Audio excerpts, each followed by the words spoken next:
Local indigenous people, including the Yokuts, Miwok, who understand the earth as a place for everyone, first inhabited the land where UC Merced is located. When we address diversity on this campus, we do so boldly, daring to look forward and backwards, imagining diversity's demand for the 21st century, and the importance of diversity in addressing past wrongs, reaffirming humanity, and ensuring a reconciliatory path of redress for the future. The most prominent path on our campus is called Scholars Lane, and by day you can see, hear, and witness the embodiment of our diversity through campus community members making their way across campus, framed by the slopes and peaks of the Sierra Nevada. And in OEDI, we also want to have that challenge, right, for these two questions that Keep would like to share with everyone, and also have that in the back of our minds. What intentions do you have to disrupt and dismantle colonialism beyond this point, beyond this land acknowledgement? And what is your organization doing beyond acknowledging whose land and labor allow you to live, work, and or learn in that space, right? So if we are not part of the indigenous community, that we know that this is critical for us, that we inhabit the land. And again, part of the community guidelines for the folks, again, returning, same, right, and for the new. Again, this space is to provide UC Merced the foundations needed to astutely build an anti-racist strategy. Our campus is set to and will grow. As we do, we will weave the values of equity, diversity, inclusion within academic affairs, student affairs, our business unit, and organizational decision-making. Again, you are critical in this transformative work. And also, I also want to recognize in the space, our lecturers 18. So congratulations, you are amazing. You are part of this group, and that decision was reached, so that's amazing. So discussion of racism, its pervasiveness, and how it shows in your day are extremely difficult, right? So again, finding connections in this space, in the Zoom space, to help process today's content, please honor the following guidelines. Share the airspace, one DVX, one mic, right? So again, this is about engagement, and we have done such a great job, y'all. So grateful when we have these conversations and Ayo presents the prompts and questions. Of course, reflection is critical, right? Reflection and participate in the chat. Process, whether at home, in the chat, in discussions, or right, inviting other people in the circle. And then the goal is to bring this reflection back to our daily practice and drive session 7. And session 7 is where we can really grasp the different synergies, ways to collaborate, right, to champion this work, because we know this work is very critical. And not only is it critical, but it's also taxing. But I think as a community who believe in equity and justice, we can do it. And now I just want to read the Ayo Magwood's,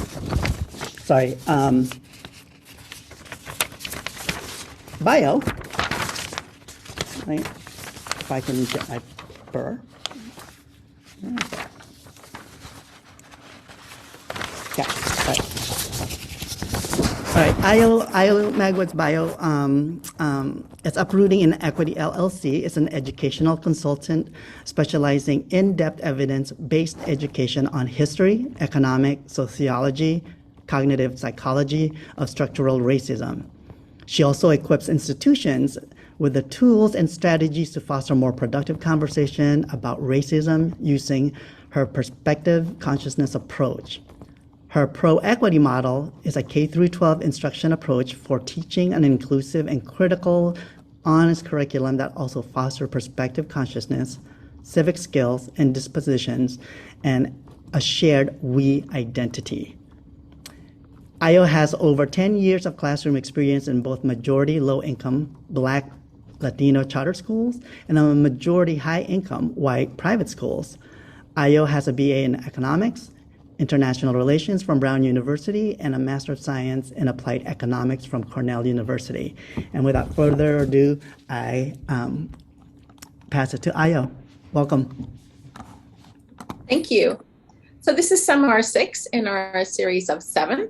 conflict and cooperation between racially marginalized groups. So we quickly go over the seminar logistics and expectations, which are the same. So please go ahead and use the chat to write any clarifying questions and to communicate with others. But please keep in mind that I will not be checking the chat until the breaks. So the material is dense and complex, so I strongly encourage that you use active learning strategies, including note-taking, asking questions, and discussing rather than just listening, which is passive learning. Please take notes using the outline provided in the Word doc. It's in the chat. Onar or Cynthia, do you mind reposting it in the chat for those who just joined us since then?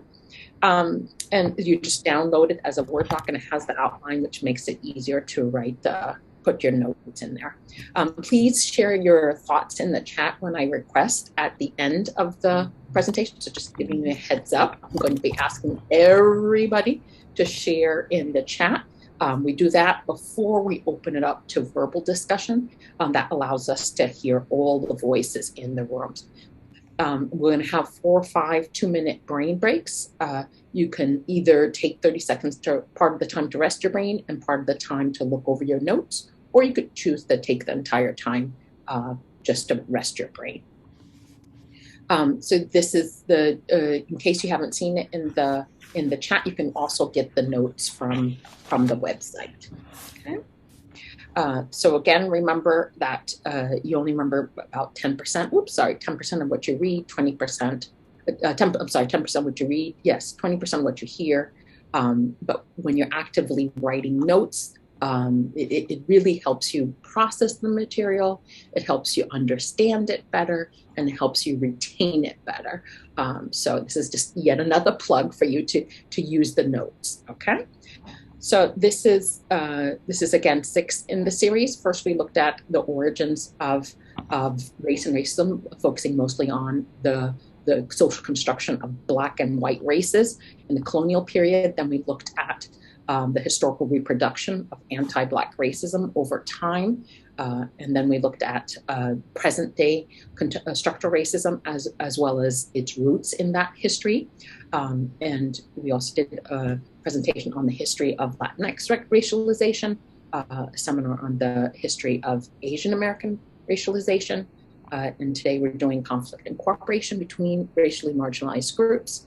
And then the last seminar is lessons learned and directions forward. Will feature time for you guys to process and work together, work independently or in small groups to try to identify a project of how you will act on one of these ideas, how you will to create a plan to work towards equity that is incorporating the lessons learned from this seminar. And this seminar also includes a review of everything we've learned, a very quick review. So again, this is conflict and cooperation between racially marginalized groups. So the agenda today, first we're going to look at how are groups racialized in the US. This is a little bit of a review of the last 2 times. Then we're going to look at when and why do racially marginalized groups conflict, and then when and why do racially marginalized groups cooperate. And so that contains some strategies that we can learn from. Okay, so let's go over first how are groups racialized in the United States. So this first part, this has a sort of like a mini outline within itself. So first, we're going to look at within this first section how the U.S. hierarchy of privilege is a hybrid of skin color, class, and nativist hierarchies.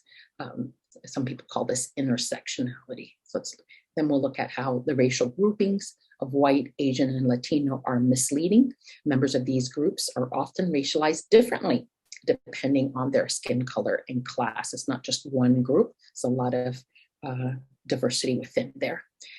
Because remember, keep in mind, as we look at this, that whiteness is not a skin color, and it's not a race, and it's not even a group of people. right? Remember, race, including whiteness, is socially constructed. It's an idea, it's a myth, it's real. It's as Paul Cavell says, whiteness is a constantly shifting boundary separating those who are entitled to have certain privileges from those whose exploitation and vulnerability to violence is justified by their not being white. In other words, races are categories of privilege. You might recognize this slide from our first seminar on the social construction of race. So we're coming back to that idea. I'm just reminding you of this, okay? So so we can think of a hierarchy of race or hierarchy of skin color in the United States. We can also think of a hierarchy of class, right? Socioeconomic class. In the United States, we don't talk about socioeconomic class. It's a big taboo, in some ways even more than race. We pretend that class does not exist when it certainly does. And also, you can think of a third hierarchy of, I'm not sure what to call it, nativity. So Americanness, right? And again, this is not like a strict hierarchy of actual. It's again more of an imagined thing, right? These are labels and social constructions that groups place on themselves in order to try to maneuver their position, right? But generally, people who are more first generation, who are undocumented, and people with less English proficiencies tend to be on the bottom of a hierarchy, right? And third generation documented high English proficiencies is on the high end, right? And of course, these are just three. There's also a hierarchy with language, heterosexuality, gender, that also interact. That's the idea of intersectionality. That privilege comes from several different sources, and we're going to see that what happens is. But these I would identify these are the three of the biggest ones, and that we've been looking at. So we can see it sort of like mixes like that. There's like a hybrid between the three, and what do we see? So on the bottom, we see darker skinned, less educated Blacks. Then maybe the next one would be dark skinned, less educated non-whites and non-Blacks, especially if they're first or second generation. So that would be brown alien citizens. So that group might be, again, this is just, keep on, again, I want to highlight that this is not strict categories, right? And these are categories that are in people's minds, right? And they're very fluid and dynamic, and individuals will move up and down. But there's a disproportionate number of Mexicans, Central Americans, Puerto Ricans, Dominicans tend to be on the lower end of our hierarchy, and Southeast Asians and Pacific Islanders are more likely to be on this bottom end. And higher up would be a transition or buffer group of maybe darker skinned, less educated non-whites, such as educated Blacks, maybe Cubans, Filipinos, Vietnamese, and then higher up, people we imagine groups we imagine as honorary white or model minority. These are lighter skinned, higher educated non-whites. So elite Blacks, South American, Latinos, Indians, Chinese, East Asians, and multiracial people. And then at the very top would be higher educated whites or elites.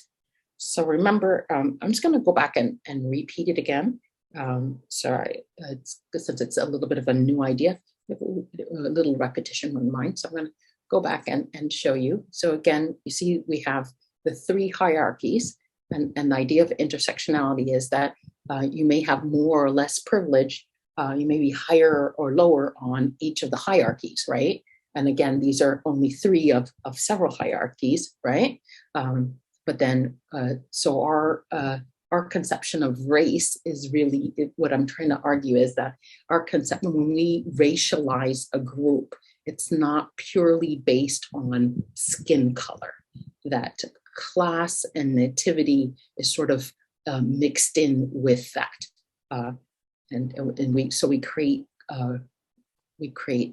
We do this and we create this. So you can see that even though we think of these as groups, we racialize those groups, they become categories. When we say racialized, we mean that we think of that group, their position as having certain characteristics, certain dispositions. We think of them having inherent group characteristics, like of being like a different, not quite species, but a different race, a different breed, different class, not just as individuals, but, all Blacks are like this. So all people in that top category are like this. All people, you get the stereotypes that come along with it. And then it becomes harder for you as an individual to move up and down because you have these labels. That's what we mean by racialized. Okay, so as we've been learning, that one is people are racialized not just by their skin color or by their official group, but by these other factors. It's become more nuanced. In fact, some scholars refer to the Latin Americanization of race in the United States, because as we learned in the seminar on the racialization of Latinos, we learned that, especially a long time ago, but even today in Latin American countries, it's not just binary, white and Black. There's sort of, there's a whole spectrum of races or colors, right?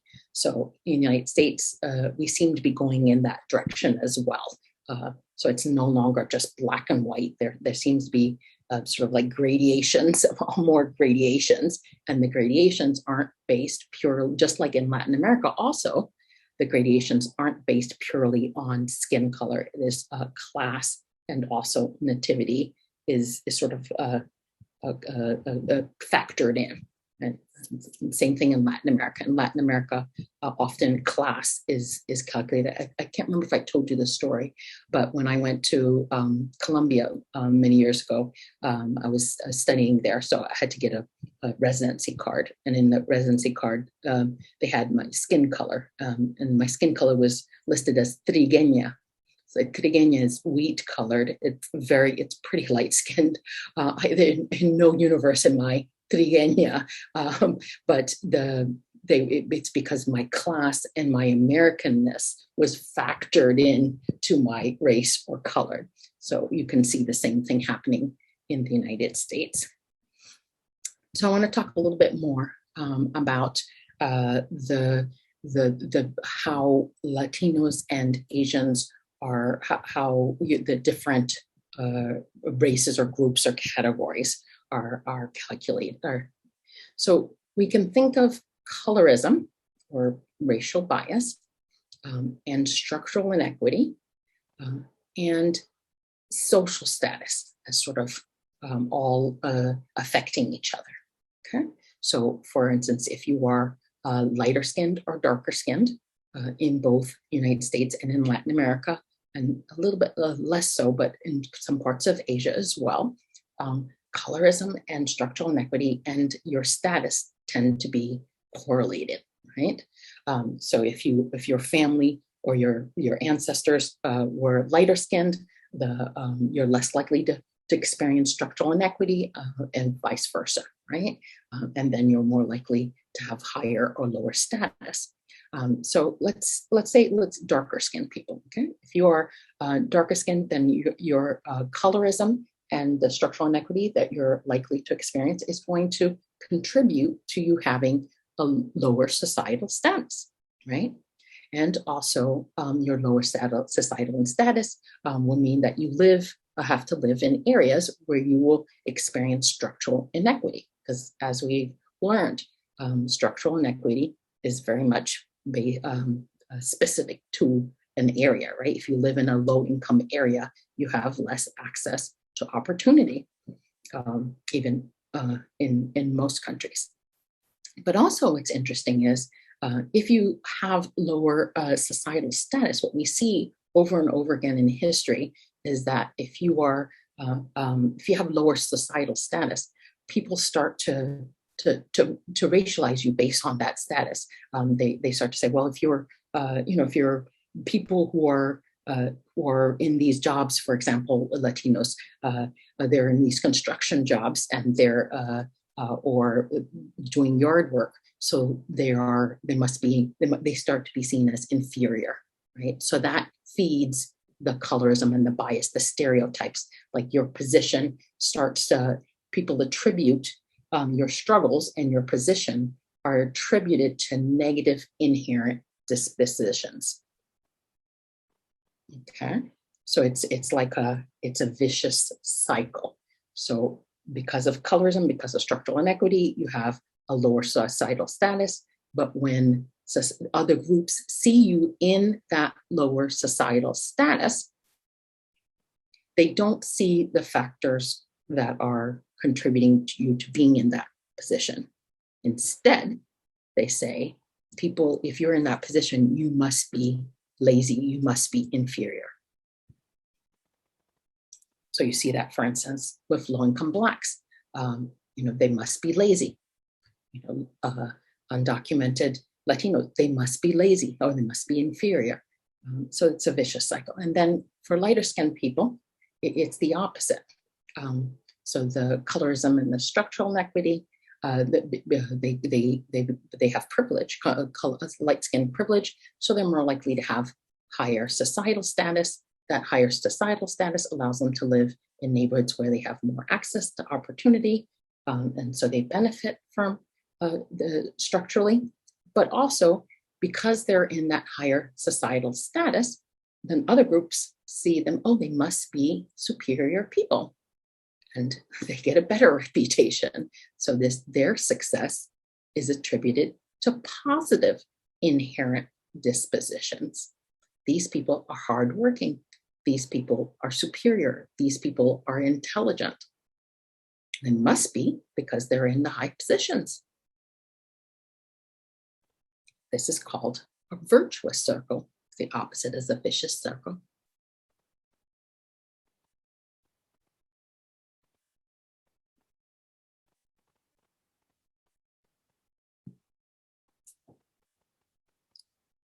Okay.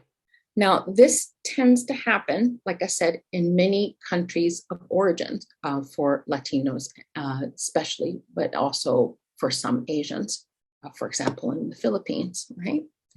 So you have this process going on in the home country of the immigrants. And because of US immigration policies, as we're going to see, we only tend the immigrants tend to be those who have the higher levels of education and those who are at the lower ends of lower levels of education. So immigrants tend to be polarized, the wealthier, higher educated, and the less educated and lower income. And they also tend to be polarized with skin color. And then in the United States, the same sort of vicious and virtuous cycles happen, right? Because of course, the non-immigrant groups have experience the same thing. So you have that that same process of where we can see that, for instance, with how underneath the 1965 immigration laws, most immigrants are increasingly very high level of education immigrants from Asia. And so then, but they're already, they were already successful before they come in, they already have very high levels of education. But then we tend to see that as confirming the stereotype of Asians as a model minority. So you see that same process. And so then you see some groups get labeled as honorary whites or as good immigrants or as model minorities. although they're still forever foreigners. Whereas other groups get labeled bad immigrants, problem minorities, or illegals, or alien citizens.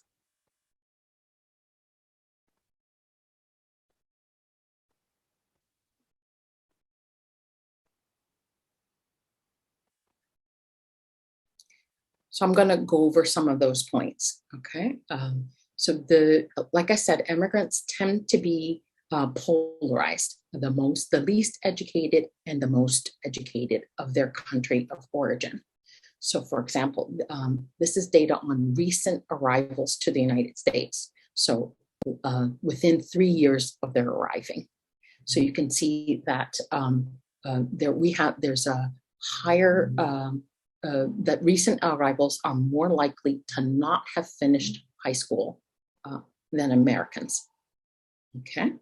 But at the same time, recent arrivals are also more likely to have finished college and have advanced degrees than Americans.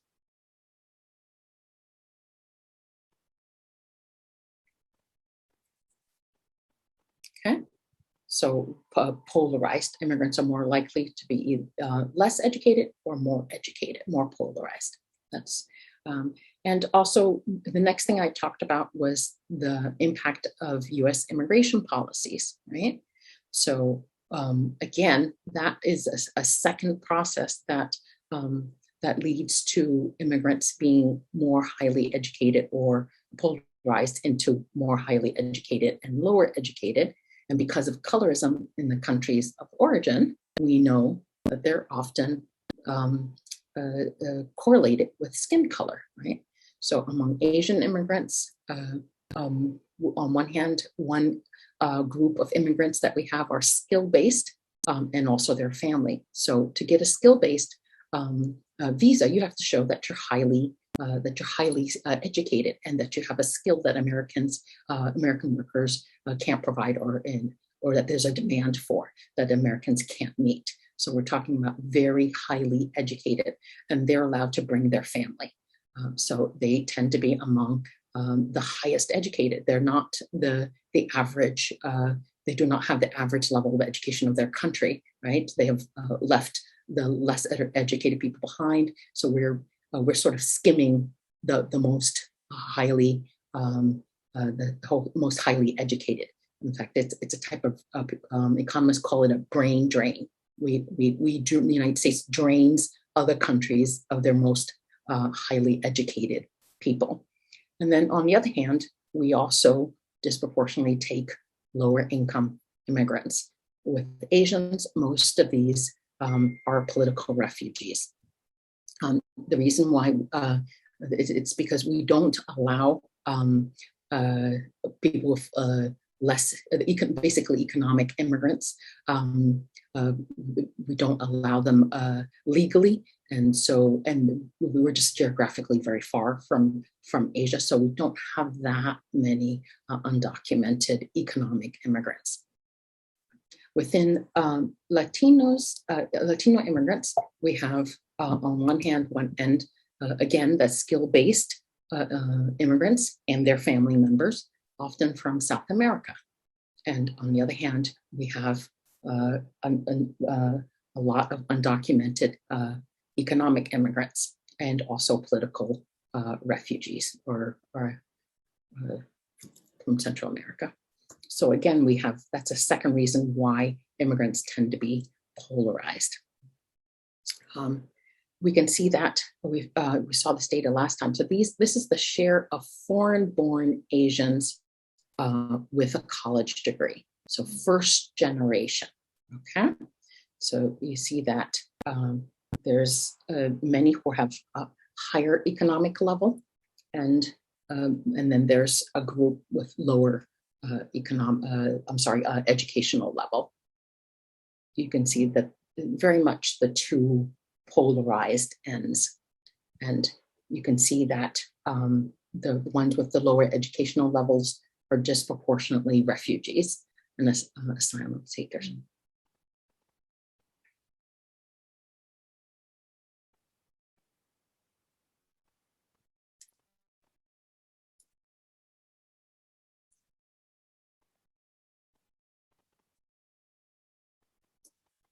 And among Latinos, it's sort of divided into two or three. Again, we've seen this before, but here you have South Americans are disproportionately tend to be taking those skill-based immigrant visas, and then you have a group with lower educational levels and thus lower status, and you have some in between as well.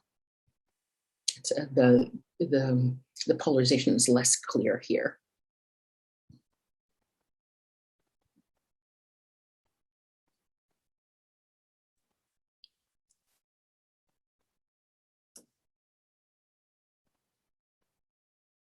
Okay, so again, now that I've showed you some of the data, I'm going to go over it again. So within the country of origin, because of colorism and inequity, you have a vicious cycle and a virtuous cycle. So lower income people are more likely to be darker skinned, and higher income people are more likely to be lighter skinned. And then because of US immigration policies, we're only allowing in people with very high levels of education. And so people with lower levels of education tend to be refugees, or in some cases, the economic immigrants often tend to be undocumented. And then we see the same process over again in the United States. And so we see that some Asian groups have become honorary whites in some ways, and other Asian and Latino groups are labeled as bad immigrants.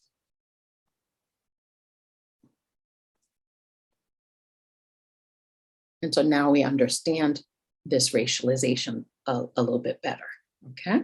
So you can see the darker skinned, less educated Blacks at the bottom. You see the Central Americans and Southeast Asians and Pacific Islanders in one category. And then maybe the buffer group, remember the Filipinos and Vietnamese and Cubans are sort of in between. And then that other group of Asians and Latin and Latinos, the South Americans, East Asians, who are very highly educated and high income. So all Latinos and all Asians aren't necessarily racialized in the same group. Okay, and then you have the higher educated whites at the top.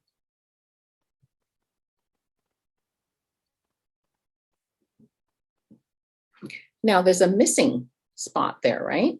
In the category, in the hierarchy. What's in there? So that brings me to my next point. Okay, so we're still in that first section.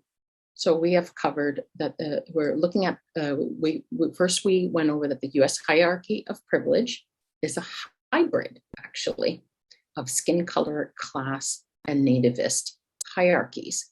But the hybrid product is sort of like a race in that not because of the skin color, but because the end result, which is a hybrid of those factors, is in many people's minds a breed of people or a race of people, in terms of that it's inherent in them. It's that they're not in their, it's not a situational thing. It's not because of circumstances that they're in that group, but that everybody in that group has inherent group characteristics that explain why they have that position. That's what we mean by racialization, right? And we covered that the racial groupings of white, Asian, and Latino are misleading, that the members of these groups are often racialized differently depending on their skin color and their class or educational levels. Well, actually, we covered Asian and Latino. I haven't mentioned white, but the same thing happens to whites. Poor whites have sometimes been racialized as an inferior breed or class or race. White trash. And what does white trash mean? The white is skin color or race, but the trash is socioeconomic class. You can see white trash is is a hybrid of both race and class. But somehow when you put them together, they become a different breed, different group of people who have inherent group characteristics.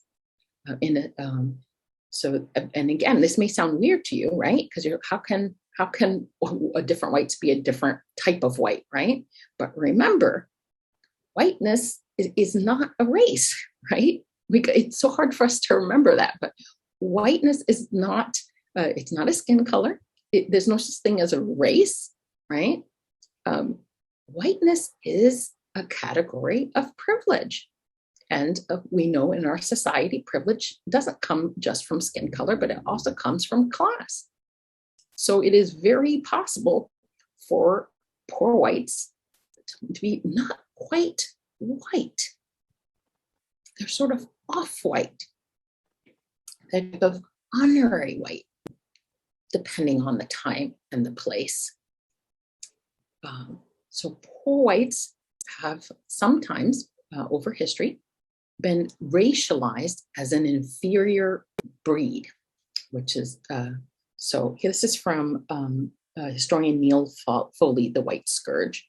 He wrote, poor whites, always low-ranking members of the whiteness club, were banished in the early 20th century on the grounds that they were culturally and biologically inferior. And this shouldn't be too surprising for us. The Irish had and Irish Jews, we were still trying to figure out whether they were white or not. Remember, it's a constantly shifting barrier, right? Boundary. So whiteness came increasing to mean a particular kind of white person. Not all whites, in other words, were equally white. While immigrant Jews, Slavs, Italians, and Irish were becoming white in the urban areas of the East, poor whites in Texas and elsewhere in the South were heading in the opposite direction, losing whiteness and the status and privileges that whiteness bestowed. Poor whites in the Cotton South came not only to be seen as a social problem, but also to be located in the racial hierarchy as the trash of whiteness. Successful whites, cotton growers, merchants, bankers, and those who eugenists often called Nordic white, began to racialize poor whites as the scrubs and runts of white civilization, both as an excuse to replace them with mostly with Mexican labor, and as a justification for the impoverished condition of those who remained. Now, you read that last part, I'll read that last part again. Justification for the impoverished condition of those who remained. So remember, we were talking about that with the vicious cycle and the virtuous cycle. We talked about how when a group is in an inferior position, social status position, is low income, is struggling economically, and has the quote unquote worst jobs of society, other groups start looking at them and blaming that not on the situation, not on the system, not on the challenges, the structural challenges they face, but on inherent group dispositions. So poor whites, if they're poor at the bottom, it's not because of the exploitation, it's because they're culturally and biologically inferior. You notice that happens to all groups, right? The blacks are at the bottom of the pile. Blacks are disproportionately poor not because of structural racism, but because we're culturally inferior, right? You see the same pattern across the board. Whiteness, in other words, is not simply the pinnacle of ethno-racial status. Rather, it's a complex social and economic matrix wherein racial power and privilege were shared, but not always equally.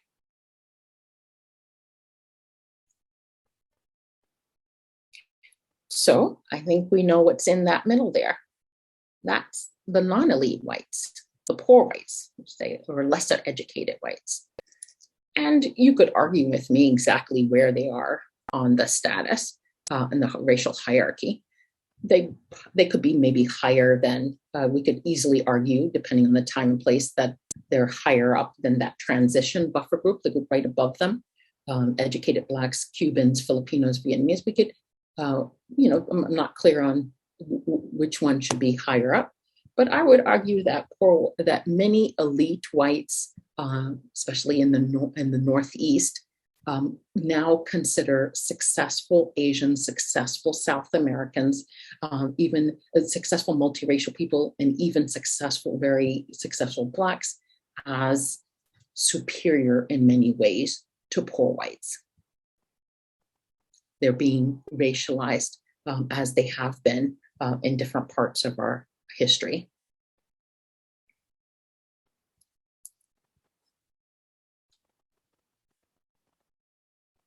Okay, so we've learned that the US hierarchy of privilege is a hybrid of skin color, class, and nativist hierarchies, that the racial groupings of white, Asian, and Latino are misleading. The members of these groups are often racialized differently, depending on their skin color and class. Poor whites have sometimes been racialized as an inferior white trash or off-white breed. The last point is, we're not going to go into, but it's really the introduction to the next two parts of our workshop, is that both conflict and cooperation across racially marginalized groups occurs as a part of the process to negotiate and contest racial assignment in this hierarchy. So these groups are constantly shifting and, to see where they are and arguing that they're higher up, and they're trying to get higher up on this. And that's where and groups may choose to conflict, or they may to compete, or to put another one down, or they may choose, unfortunately it's rare, so they may choose to work together and cooperate. But it's all usually when you're trying to jockey and trying to increase your position in this social hierarchy. Okay, we're going to take a 2-minute break. Could you pause the video?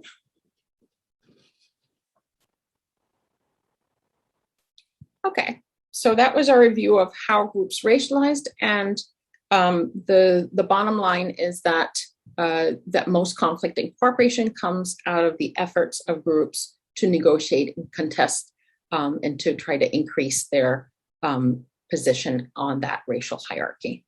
So we're going to look a little more into why groups conflict. So throughout US history, dominant elite white groups and politicians have pitted marginalized groups against each other for both economic and political gain. That's what we're going to look at first. That's one reason why we conflict. Okay, and then we'll come back and look at dynamics between us more. So as we've seen, dominant groups will also often divide and conquer, right? We saw in our first workshop, for example, of how, in fact, the color line was first created in order to divide and conquer poor whites and poor Blacks. We learned in that workshop that actually the United States was far more class divided than race, but that poor whites and poor Blacks got together and in several multiracial class rebellions and rebelled against the elite whites in early colonial time, 1676. The biggest one was Bacon's Rebellion, and it was rather serious and threatening. And it was after this that they really constructed race and really codified it for the first time, put it into laws strictly to really divide Blacks and whites. And ever since then, we've never had a class rebellion. So this is just one example. Of course, there's many examples. I also mentioned the Southern strategy at the time. But it's helpful to keep in mind that the relationship between different racially marginalized groups in the United States is land and labor.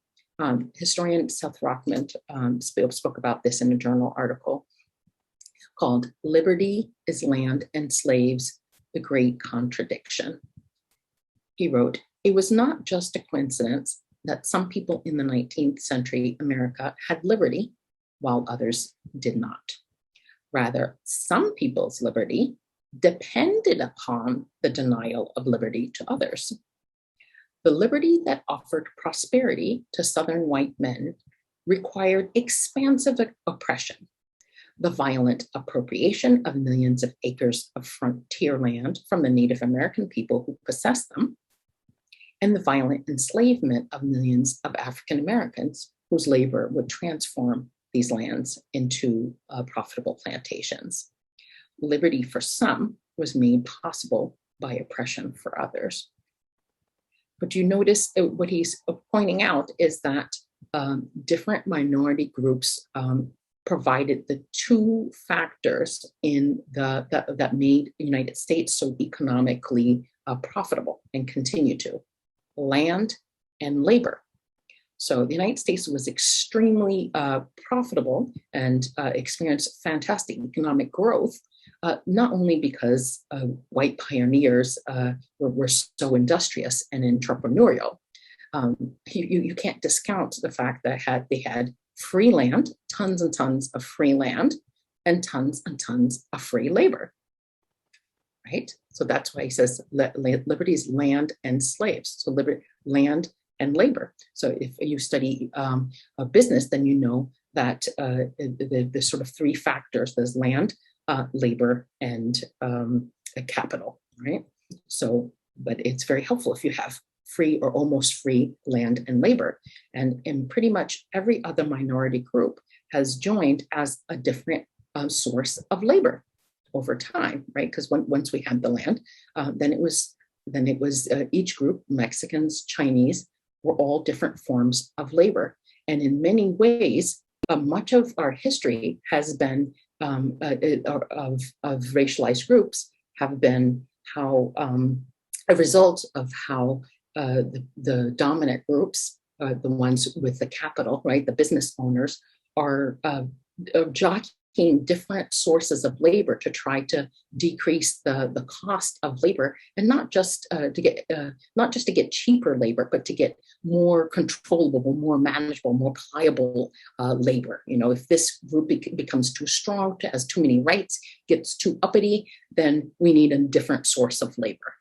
So much of our history of us racialized groups including poor whites, is a result of that. Is a result of us being used against each other, being pitted against each other to make sure that we have an ever a cheap source of labor. Another reason is for political reasons. So Anthony Marx, who's a political scientist, argued that in both the United States and in South Africa, which both had, as you know, systems of apartheid. In the United States, the system of apartheid was called Jim Crow.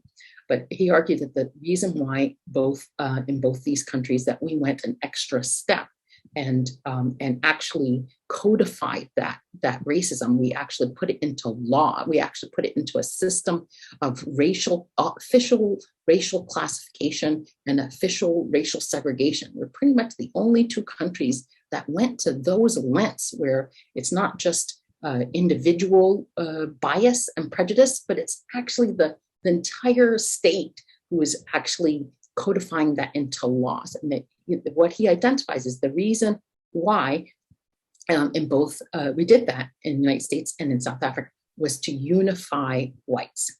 So in the United States, it was northern and southern whites, and also there was a little bit of class, poor and white. But in South Africa, it was because of the war between the British whites and the Dutch descending whites. So he writes, nation-state builders in the United States and South Africa sought to solve conflict among whites by building a coalition of domination over Blacks. Poor whites insisted on asserting their racial superiority and elites in the North and South were eager to avoid class conflict by projecting white racial unity. The state's elaboration of racial domination was shaped by conflict among whites, who gradually sought to reconcile their conflict by unifying as whites. Disunity in South Africa and the United States was resolved through exclusive race-specific nationalism, meaning America as white, and race-specific citizenship. You could only be American if you were white. And I'm sorry, I flipped those two slides. I should have talked about politics first and then economics. So this is sort of continuing on with the Bacon's Rebellion. So I got those out of order. I apologize. And then that's why I was doing it chronologically. And then Dr. Martin Luther King talks about something similar. The same thing, it's both power and economics. Again, if you saw the first seminar, you remember this. So he, in the speech after Selma, he wrote, he said, the segregation of the races was really a political stratagem employed by the emergent Bourbon interests. So the Bourbon is what they called the elite whites, the wealthy land-owning former slave owners. Emerging Bourbon interests in the South to keep the Southern masses divided and Southern labor the cheapest in the land. Toward the end of the Reconstruction era, the populist movement began uniting the Negro and white masses into a voting bloc. To meet this threat, the Southern aristocracy constructed a segregated society that crippled and destroyed the populist movement. The Southern aristocracy took the world and gave the poor white man Jim Crow. And when his wrinkled stomach cried out for the food that his empty pockets could not provide, he ate Jim Crow, a psychological bird that told him that no matter how bad off he was, at least he was a white man, better than the black man.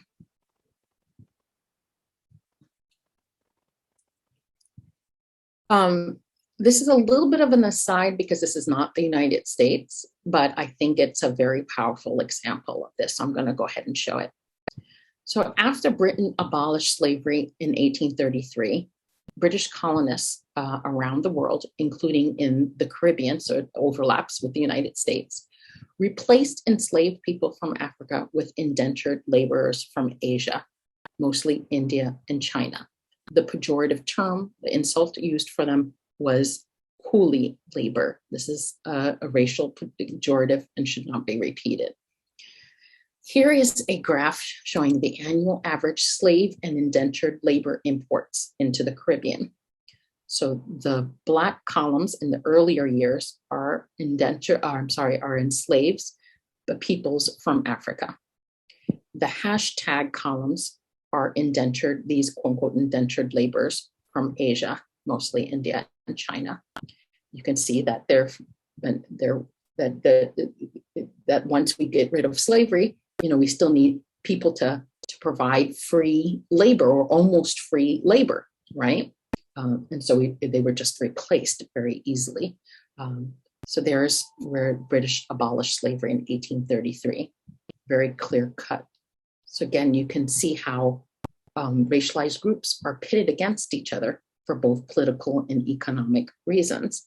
So here you can see the flow of these indentured servants. You can see mostly from India, but also from southern China, and they were sent to the Caribbean to replace the enslaved people.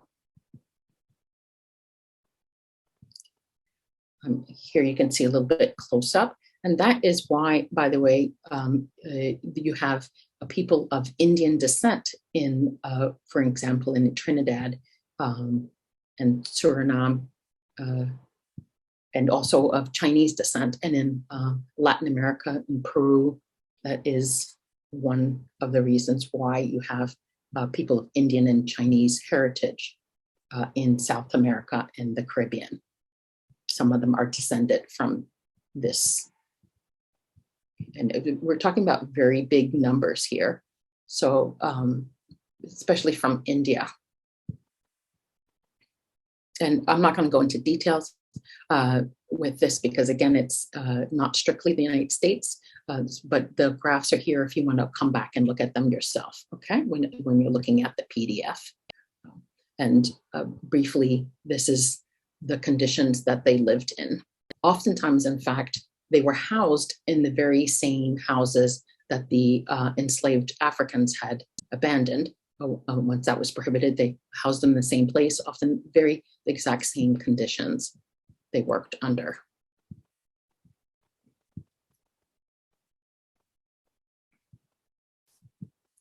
Here's another example. So this political cartoon is called "What Should We Do with the Chinaman?" John Chinaman. I mentioned last time in the history of Asian racialization that we aggressively recruited Chinese to come to work on the Transcontinental Railroad because especially on one part of the line in the Pacific side, it was very dangerous, and also it was competing with the gold rush, but mostly it was very dangerous. They had to basically dynamite their way through rock solid mountains. They could not get white laborers to do it. So, and the Chinese laborers were willing to do it, plus they were a lot cheaper. But then the problem was, at the end, once that Transcontinental Railroad was built, then what shall we do with John Chinaman? And one of so some people, that is when we start seeing the Asian Exclusion Act. But a smaller solution was, as you can see on the right side, the right panel, cheap labor wanted in the cotton fields south, because that was after slavery had been abolished. So it's a parallel with the same thing that was happening with the British.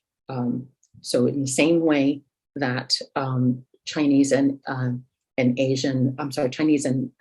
Indian indentured servants were replacing enslaved labor in the Caribbean in a similar way. This was on a much smaller scale. There were Chinese immigrants who replaced enslaved Black laborers in the plantations and cotton and sugar plantations, mostly in Mississippi and Louisiana.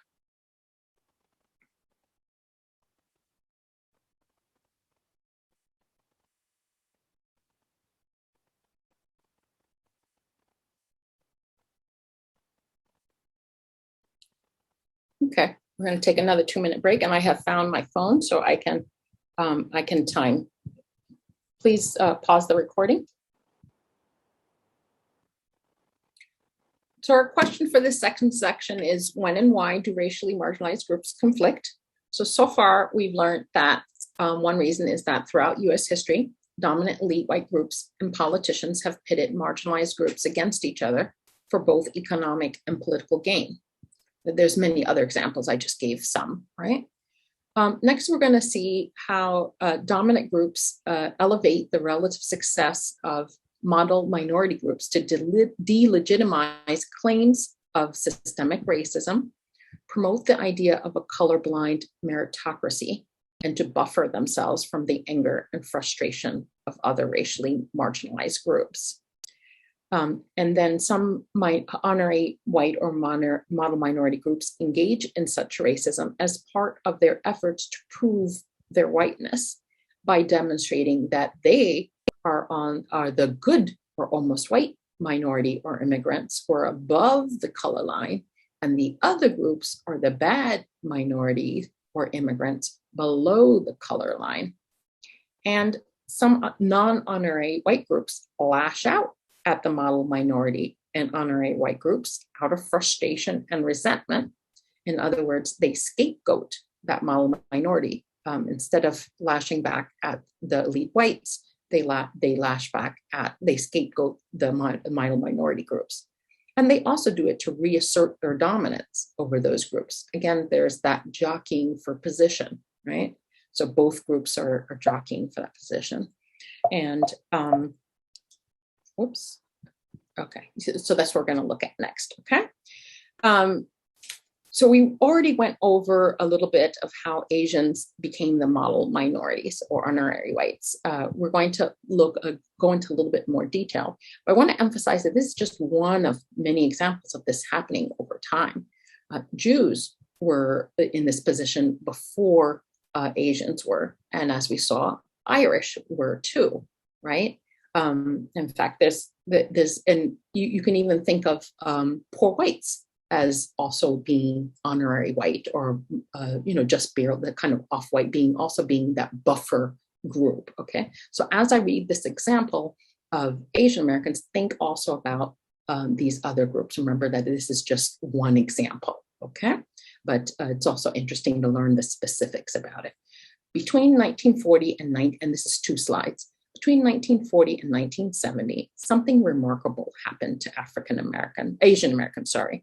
Not only did they surpass African Americans in average household earnings, but they also closed the wage gap with whites.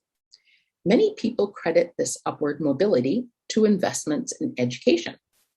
But according to a recent study by Brown University economist Nathaniel Hilger, schooling rates among Asian Americans didn't change all that significantly during these 3 decades. Instead, Hilger's research suggests that Asian Americans started to earn more because their fellow Americans, meaning white Americans, became less racist toward them. How did that happen? About the same time that Asian Americans were climbing the socioeconomic ladder, they also experienced a major shift in their public image.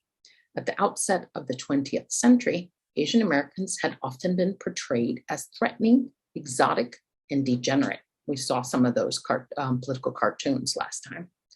But by the 1950s and 1960s, the idea of the model minority had begun to take root. Newspapers often glorified Asian Americans as industrious, law-abiding citizens who kept their heads down and never complained. Some people think that racism towards Asians diminished because Asians proved themselves through their actions. But that is only a sliver of the truth. Then, as now, the stories of successful Asians were elevated, while the stories of less successful Asians were diminished. Second page.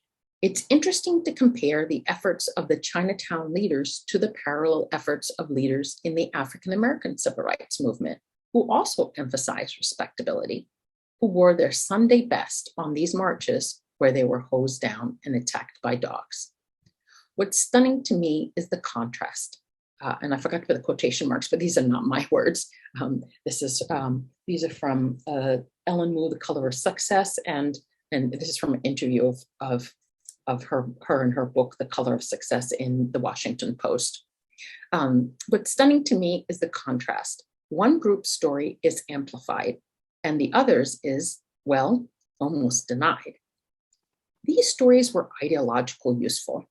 They became a model for political cooperation. The idea solidified in the 1950s. Americans had recast Asians into these citizens capable of assimilating, even if they still saw Asians as somewhat different from whites. And by the 1960s, what becomes important is that these socially mobile, assimilating, politically non-threatening people were also decidedly not Black. That's really the key to all this. The work of the African American freedom movements had made white liberals and white conservatives very uncomfortable. Liberals were questioning whether integration could solve some of the deeper problems of economic inequality. And by the late 1960s, conservatives were calling for increased law and order. Across the political spectrum, people looked to Asian Americans, in this case, Japanese and Chinese Americans, as an example of a solution, as a template for other minority groups to follow. Look how they ended up. They're doing just fine, and they did it all without political protests.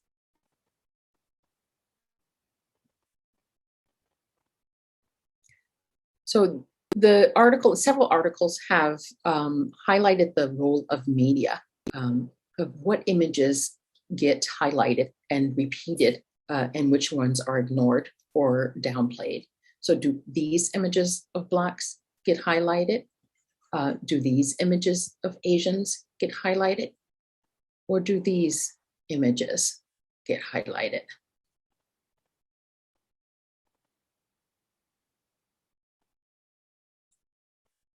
Another, or even it makes me think of also of all the attention to the Confederate statues. So those who are highlighted, those who are celebrated, those who get schools named after them, are the Confederates that the Confederate slave owners who were most defending slavery.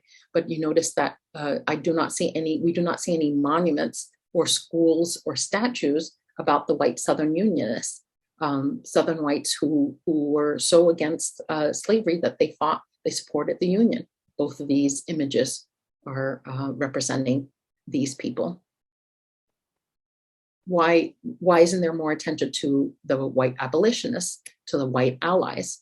There's the argument, that we want to just get rid of Southern history, but it's, why are we choosing to highlight the worst when there's plenty of positive examples that we could be highlighting and should be highlighting? And I don't mean to say that we should be showing a U.S. history of white saviors. I don't mean that at all. But history is complex, and we want to see a more honest, more complex, more fuller version of U.S. history, and that includes whites who stood up. But it's history is just like the media is often choosing which images to show. Or another example with the model minority is with the 1992 LA riots. In case you're not familiar, what happened was that up here on the top left, an Asian shopkeeper shot a 15-year-old Black girl in the back. So the girl put a small bottle of orange juice in her backpack, but she had the money in her hand. I don't know if the Asian shopkeeper didn't see the Korean. I don't know if she didn't see the money or what, but she just assumed that she was shoplifting, and pulled her and grabbed her bag and pulled her. So the girl got upset and pushed back and dropped the orange bottle and then walked out the door. As she was walking out the door, the orange juice bottle was on the floor. She shoots and kills her shoots her in the back and kills her. She was basically slapped on the wrist, got probation. That's it. And then shortly afterwards, some months later, Rodney King gets beaten up, and again the policeman gets slapped on the wrist. So this triggers the LA riots. Now, what's interesting is it's fascinating in so many different ways. So when one is that the idea of which images are shown. So the images of Asians of the Koreans were often seen as some of them, of course, were defending their stores, but there was a lot of images of Asian men who were shooting just without abandon in the groups. So they basically got blamed for the blame for the 92 riots was either of Blacks who are violent, rude looters and thugs, or who are protesting and who are rioting in the street, or the blame is on these racist Asians, right? It's very much very distorted by the media, which images get shown, which images are not shown. There was tons of examples of multiracial cooperation, of people helping each other. Those images never made it to the media. The images on the media were very distorted of both Koreans and Blacks. And there was also no attention made to the systemic issues that caused this situation in the first place. All of it, Asians were vilified or Blacks were vilified, but depending on the images. And by the way, you notice in these images that there was a lot of Latinos but the Latinos were scrubbed from the media. The media, they would show these images. LA was pretty much 50% Latino. Pretty much 50% of the looters were Latinos, but those were erased from the narrative, the media narrative. According to the media narrative, this was either racist Koreans or racist Blacks. It very much got reduced to that. But the same thing, that the power of which images are chosen and how the narrative is strong. Okay, so let's go back. So what we saw, and we saw this before, is that some groups assert honorary white in order to emphasize that they are above the color line and others are below the color line. So we saw for last time, for instance, that the Irish used to be not quite white. The Irish were below the color line. And so they engaged in a lot of anti-Chinese racism in order to push themselves above the color line.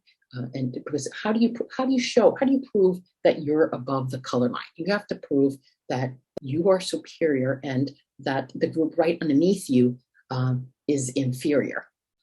And so, and in a similar way, that's essentially what happened with some Asians. Some Asians asserted that they were above the color line, and every Mexicans, Latinos, Native Americans, and Blacks were below the color line by engaging in racism. This is some groups, right? Not all. So people of color help, and this is not just with Asians. Everybody, most all groups do this. People of color help perpetuate the racial order in their efforts to negotiate and contest their position on the racial hierarchy. So this is an article about conflict and cooperation between Latinos and Blacks in Los Angeles. They wrote, in the end, our data clearly show that people of color are maintaining white supremacy. White supremacy is upheld in multiple ways, including a lack of historical knowledge among Blacks and Latinos about each other. The notion that Latinos are new to Los Angeles and the idea that slavery ended with no consequences are just two instances of how Black and Latino Angelenos are unaware of each other's histories, not knowing how different groups have been exploited and marginalized throughout history and into the contemporary period, works in tandem with the notion that we live in a meritocracy and precludes either group for seeing how they are complicit in contributing to the oppression of other people of color. By focusing on meritocracy, we indirectly assert that neither past injustices nor our current actions have any bearing on current social conditions. Consequently, without a shared understanding of the ways in which African Americans and Latinos have been similarly exploited, the likelihood of coalition building is diminished.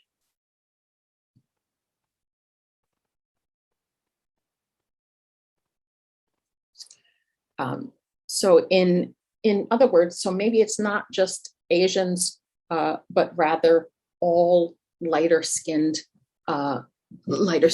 Asians, lighter-skinned Latinos, lighter-skinned the poor whites, and multiracial, biracial people like me who have lighter-skinned and biracial privilege, or who are also highly educated.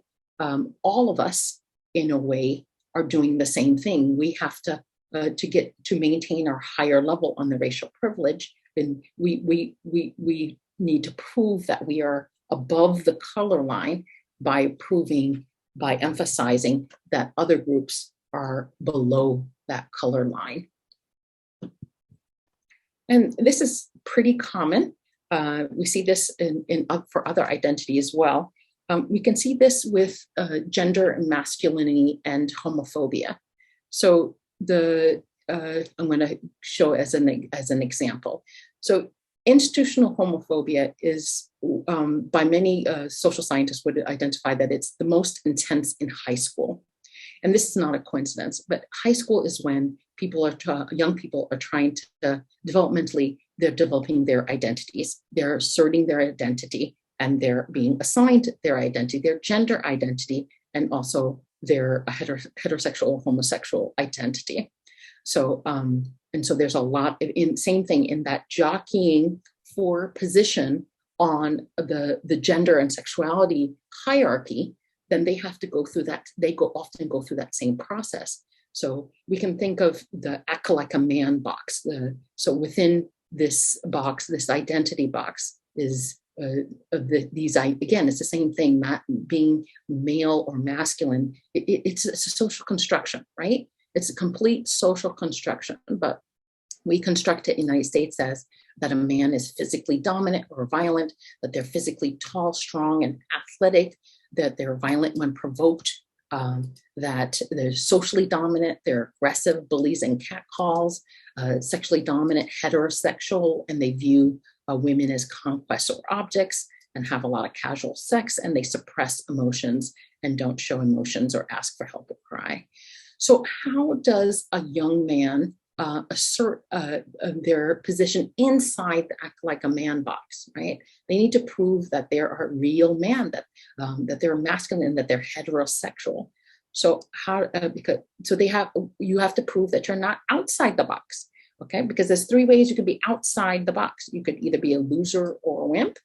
You could be a girl, or this is misogyny, or you could be gay, homophobia.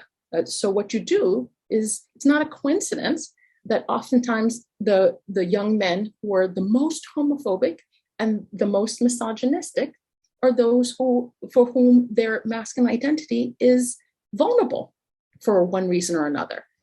It could be because they're struggling with their sexuality. It could be because they're relatively, quote unquote, weaker or smaller. It could be because of their race and socioeconomic level, that they don't have a lot of power in their lives because they're a low-income Black person or a low-income Latino, right? And so what they do is they bully people who they perceive as slightly lower on they have to, in order to prove that they are above that line, that they're in the box, then they have to bully people who they perceive as slightly further out on the box. They have to emphasize that these other people are outside the box, the masculine box, to prove that they are truly inside that box, right? This is the same thing. I remember when I was in college, so I am biracial, and when I was in college, that was extremely rare. And I'm lighter skinned, and I come from, because of my father, come from a higher income family. And I also didn't grow up in the United States. And I was also a hippie and a huge nerd. So I did not fit a lot of the stereotypes of being Black. And I found that in college, I experienced racism from whites, but I also experienced bullying from other Blacks. And it wasn't just me, it was all of us that were sort of on the margins of Blackness. So those of us who were half white, or we were adopted by white families, or were hippie, or were gay, or were artistic, sort of on the margins of Blackness. We experienced teasing and marginalization. You're not really Black. You talk like a rich white girl, constant jabs. After graduating from college, I realized what was going on. It was the people who were just slightly more, slightly less vulnerable than us, the next layer in, and they were the ones who were asserting that color line. Is in a way to prove that they were inside the box, in a way because they were trying to prove that they were really Black. So they were performing Blackness, and they were policing Blackness, just like young men who are vulnerable also perform masculinity and police masculinity and perform heterosexuality and police heterosexuality, right? So I just want to show that this is a common phenomenon. It's nothing. It's not unusual that we also see it in race and in income. Okay, you see it with all identities. Okay, so in a way, people are policing whiteness and performing whiteness. right, the groups as a way of proving their whiteness, right? Same thing. Oh, and by the way, you may want to, it just occurred to me, you may want to see this again.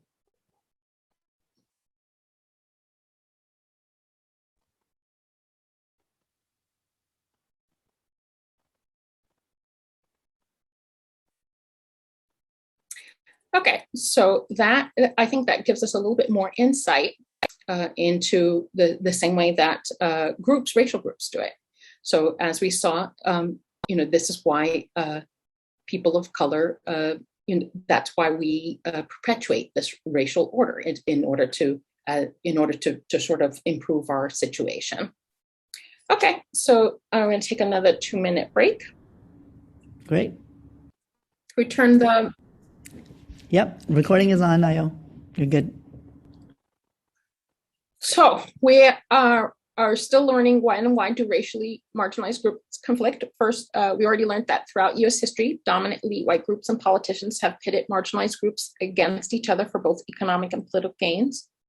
Then we learned that dominant groups elevate the relative success of model minority groups to delegitimize claims of systemic racism, promote the idea of a colorblind meritocracy, and to buffer themselves from the anger and frustration of other racially marginalized groups, and that some honorary white or model minority groups engage in such racism as part of their efforts to prove their whiteness by demonstrating that they are the good or almost white minority immigrant above the color line, and that the other groups are the bad or minority immigrants that are below the color line. And we can see the same these same moves for other identities as well, like when young men try to prove that they are masculine or heterosexual. And we're going to learn a little bit more about how non-minority white groups lash out at the model minority groups out of frustration and resentment, scapegoating, and to reassert dominance over those groups. And that as a result, some honorary white or model minority groups get caught between the racism of whites on one hand and the racialized resentment of other groups. So in other words, they continue to experience racism by whites, particularly as we learned last time during national crises, even as they experience scapegoating and resentment from other minority groups. So this is the stigma of unbelonging. Historian Erica Lee also talks about the Balkanization of minorities, or fighting among each other. So some honor groups are caught between. So this is Barbara Perry.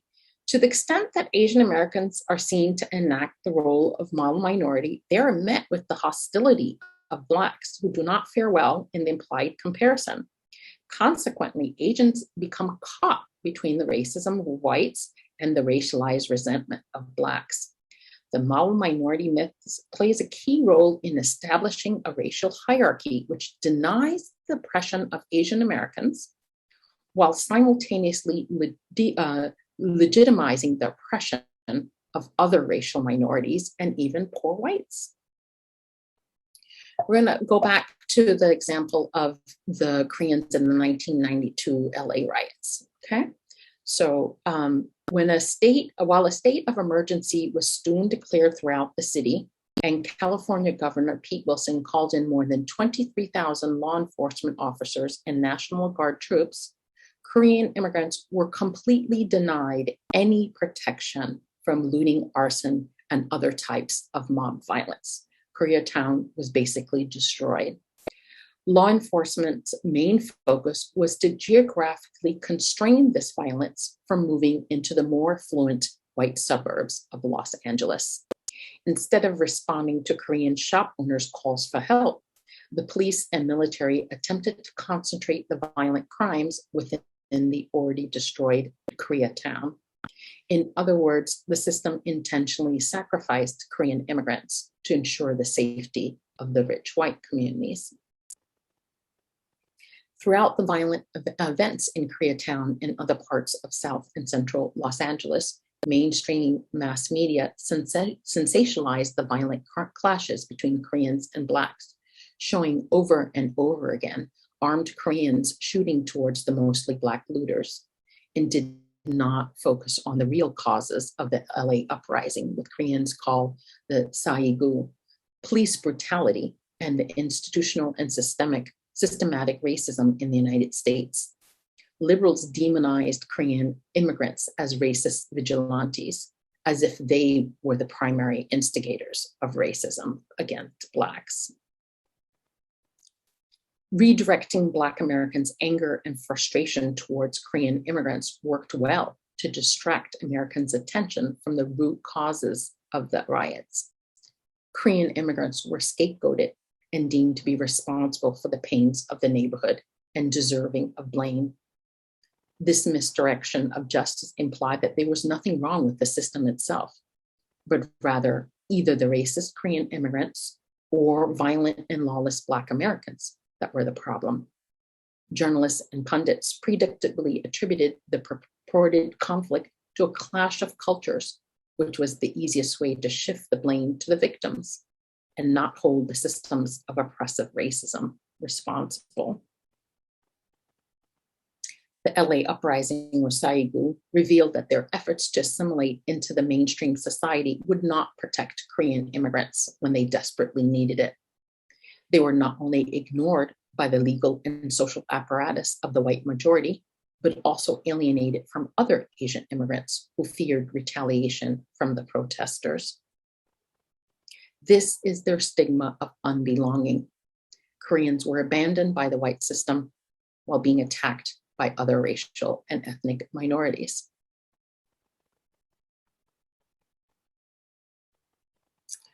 So again, which images were selected to be shown. And what we see, the other fascinating thing about that, about the 1992 Los Angeles riots, is we see not only it being used by both the leftist and progressive and conservative whites, and not only do we see the manipulation by the media to so that the Koreans get scapegoated, but for the systemic racism, but we also see how both Koreans and Blacks are trying to assert dominance over the other group, trying to assert superiority over the other group. So on one hand, this is not all, of course, there was many Blacks and Koreans that were working together. And as somebody mentioned in the chat, there was tons of cross-racial organization and unity to help both before and after.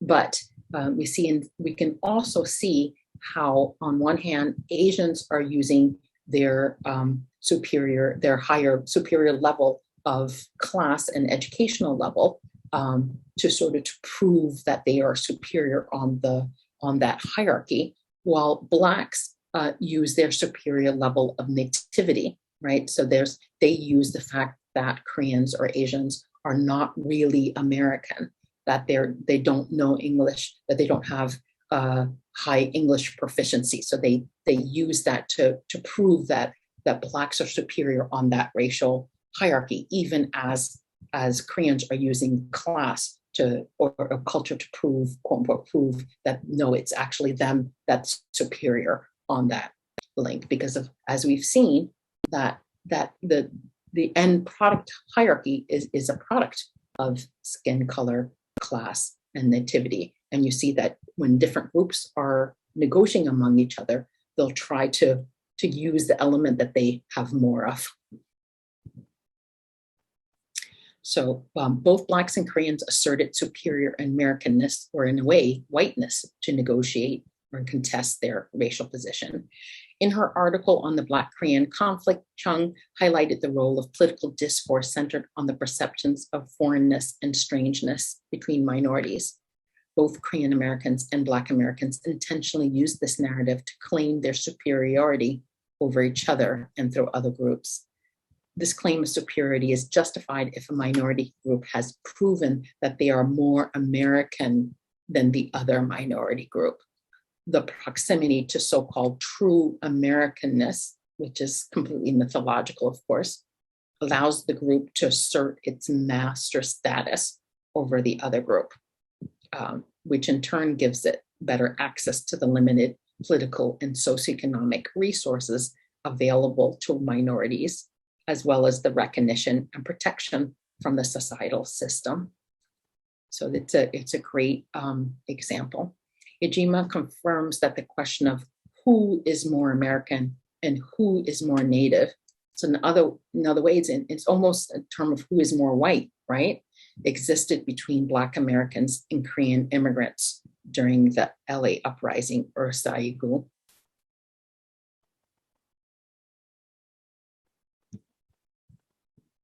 Okay, so we finished section 2. We have learned that throughout US history, dominant elite white groups and politicians have pitted marginalized groups against each other for both economic and political gain. Dominant groups elevate the relative success of model minority groups to delegitimize claims of systemic racism, promote the idea of a colorblind meritocracy, and to buffer themselves from the anger and frustration of other racially marginalized groups.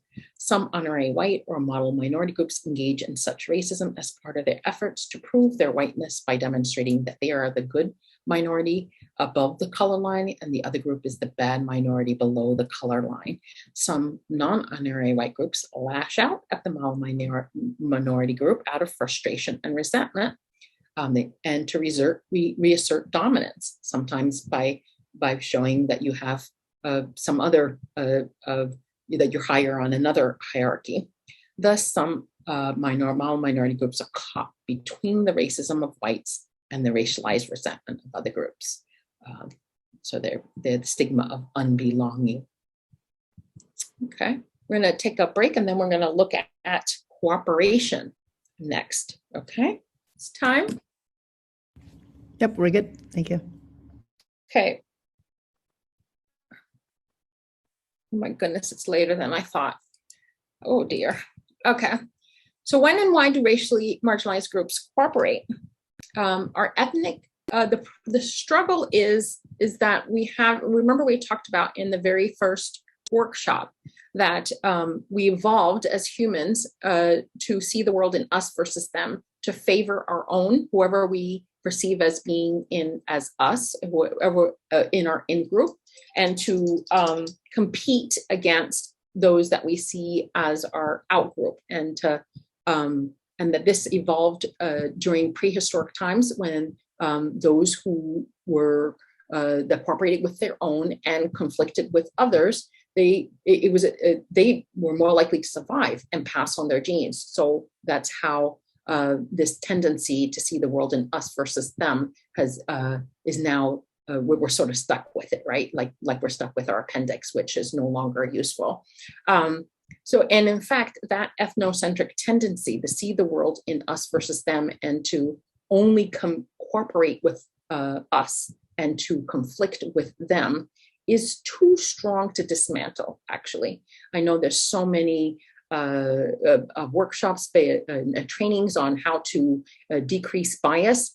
I hate to say this, but studies show that they're not very effective because it's almost impossible to get rid of that tendency. However, big however, you can shift it by, you basically kind of trick the brain by getting the us and the them to see themselves as united we with a common purpose or a common identity, with a shared purpose or shared identity. For example, this happens when we, as a country, when we have a threat from the outside, like war, for example, or during the Cold War, the USSR, we have a threat from the outside, then suddenly the differences between us start to, we have put less emphasis on us. We have various levels of identity, and that when we have a threat from the outside, the identity that becomes salient for us is our national identity, for example. So we see that identity as strong. We start cooperating within all of us because the them is the Soviet Union or whatever, or whoever is threatening us. So this is a natural, it's a natural process of that we shift the us versus them. So it is possible to do this. However, these cross-racial coalitions with this common purpose or common identity has to be conscious of differences within the subgroup identity. and power, and differences in between the different subgroups, the different races that we've all faced different historical and structural challenges. So that's the overview of this section. It's basically my bottom line. When I was a high school teacher, the very first day of class, I would simulate the blind man and the elephant. This is an old allegory, an ancient Indian allegory that talks about perspective. So the allegory says that there's 6 blind men who've never seen an elephant, and they get shown an elephant for the first time. Each of them touches a different part, and then they start describing it. And one says, "Oh, an elephant is basically describes the tusk, right? It's like this, describing the tusk." Another one said, no, that's not true. No. Actually, an elephant is, and it starts describing the side, right? Another one said, no, that's not. They're arguing. No, the elephant's not like that. Elephant is like this and this and this, and it's describing the tail. It's all describing very different parts.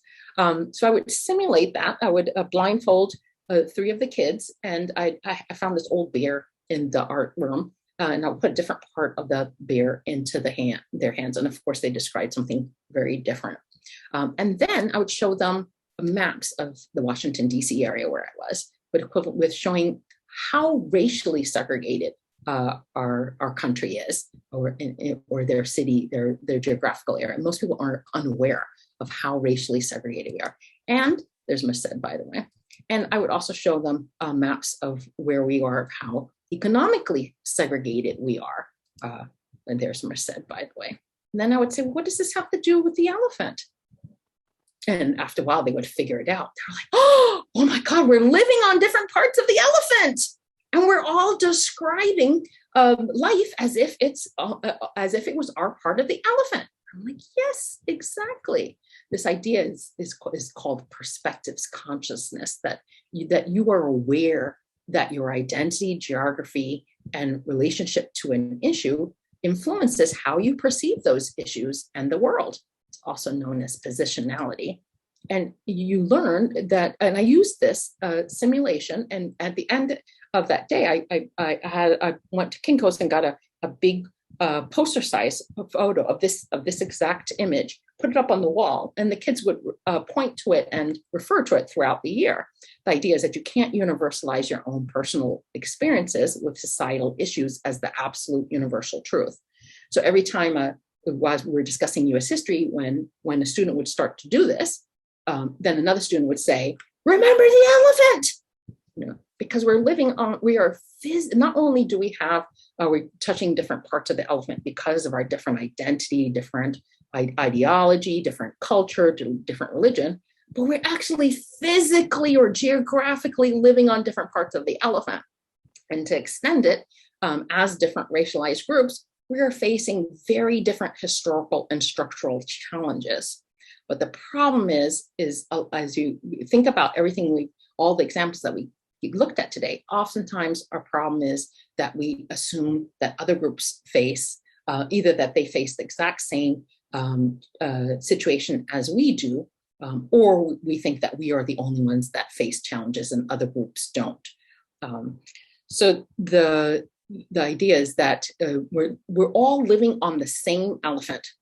We're trying to move it in the same direction, right?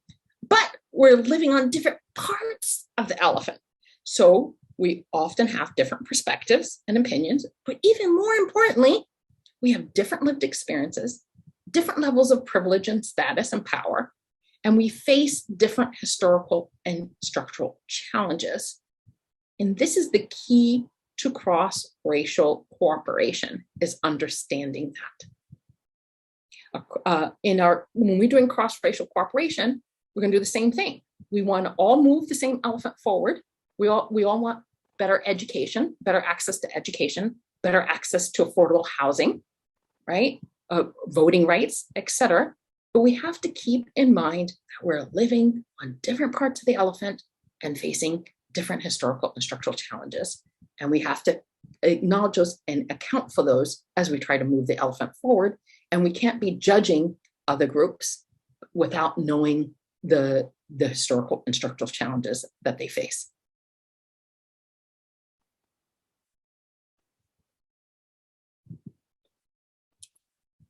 So to go back, and so this is one of the problems that we do this is because it's called ultimate attribution error. And I realized I should have animated this, but let's look at the top left, out of 4 boxes in the middle. Let's look at the top left first. So within our in-group, we tend to attribute success of our in-group to an internal attribution. So we attribute our success to intelligence and hard work. If we move to the right, we attribute the success of outgroups of other groups to luck and unfair advantages. Let's go to the second row, okay? We attribute our group's failures and weaknesses to bad luck, unfairness, and external factors.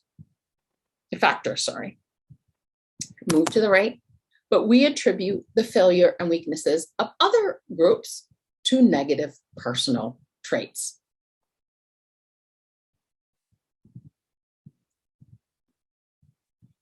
Unfortunately, this is a normal cognitive bias, a normal cognitive error. We all do this, but you can think about it. You can see this very strongly. This is a huge factor that why we conflict and why it's so difficult for us to cooperate. So we assume that our group faces all of these struggles and challenges, but the other group does not.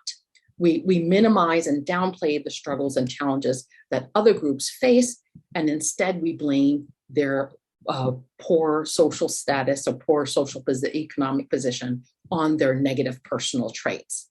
Whereas if we haven't achieved the top yet, it's because of all our external struggles. That's not our fault. We can use that idea of the blind man and the elephant to try to minimize this tendency.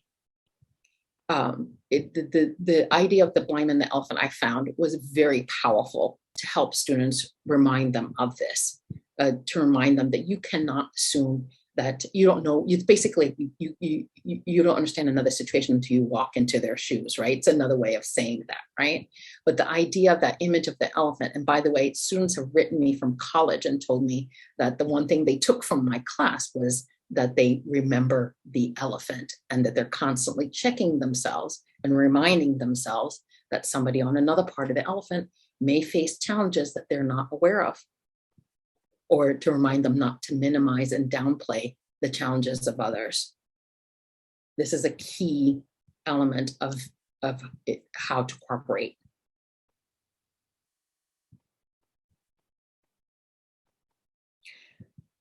So in another way of saying this is, so again, about the ethnocentrism is that bias, discrimination, and self-destructive competition, those are natural products of ethnocentrism, that tendency to see the world in us versus them. So we see as our group as the victims, our group as superior people who work hard but just can't get ahead because of historical and structural inequity. But all these other groups, they're either lazy or they're racist or something, right?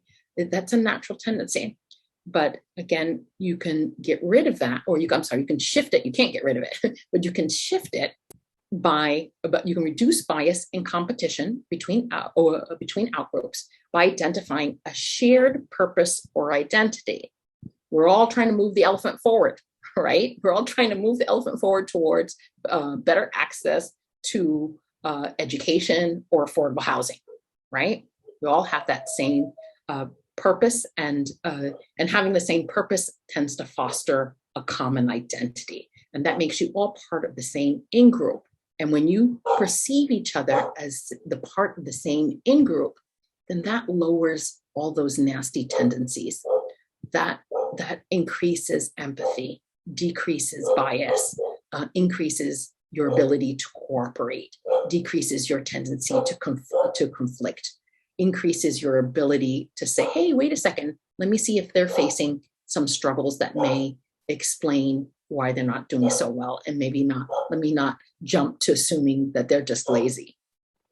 Okay, But as we have seen, there's a catch, and that is that if you just do it like this, you can't have a colorblind model either, right? Okay, this doesn't work either.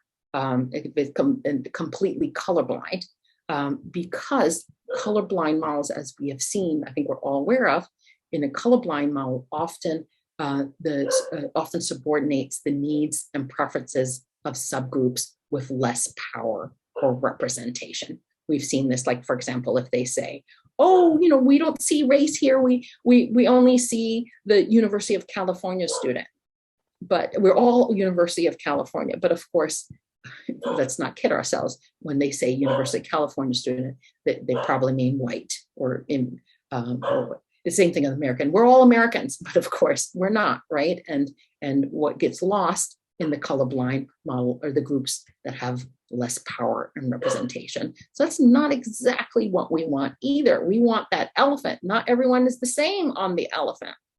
So what the elephant is this.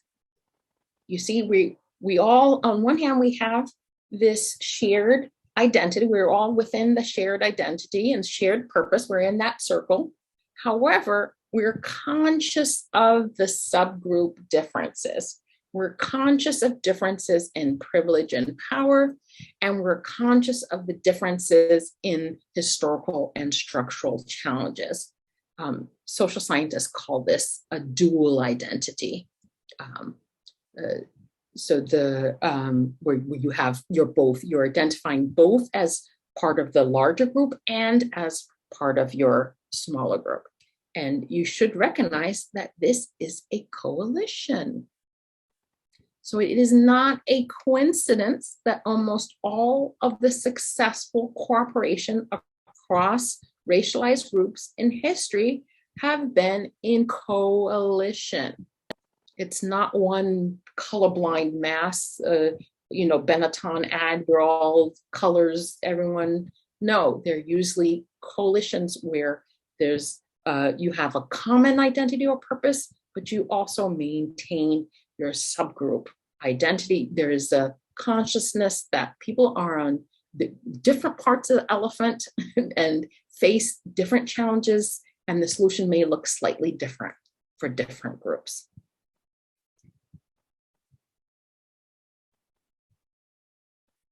I call it an equity conscious we identity.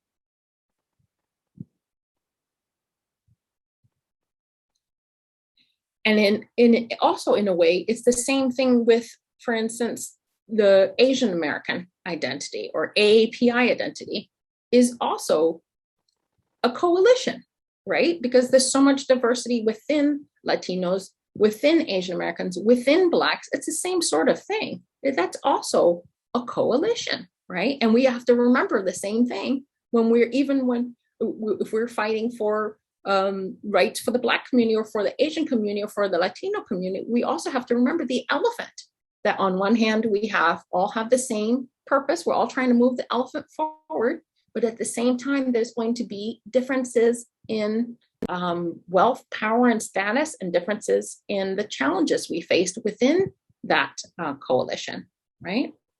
Okay, let's look at some examples.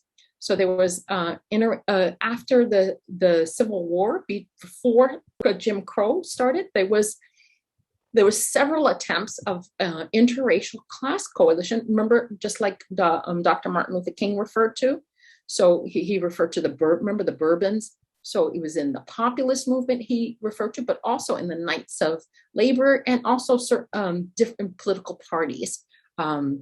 So there were several examples, and the same thing, they were coalitions, especially back then. Many of the Blacks were just former enslaved people, and this was in the South, so they weren't exactly all huggy. Oftentimes, for instance, in the halls where they met, they would meet, the Blacks would be on one side, whites would be on the other side, but they had common cause, common purpose, shared purpose.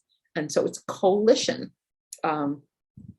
And the Filipino Agricultural Workers Organizing Committee and the Chicano National Farm Workers Association, they merged to form the United Farm Workers. It was essentially a coalition. Okay.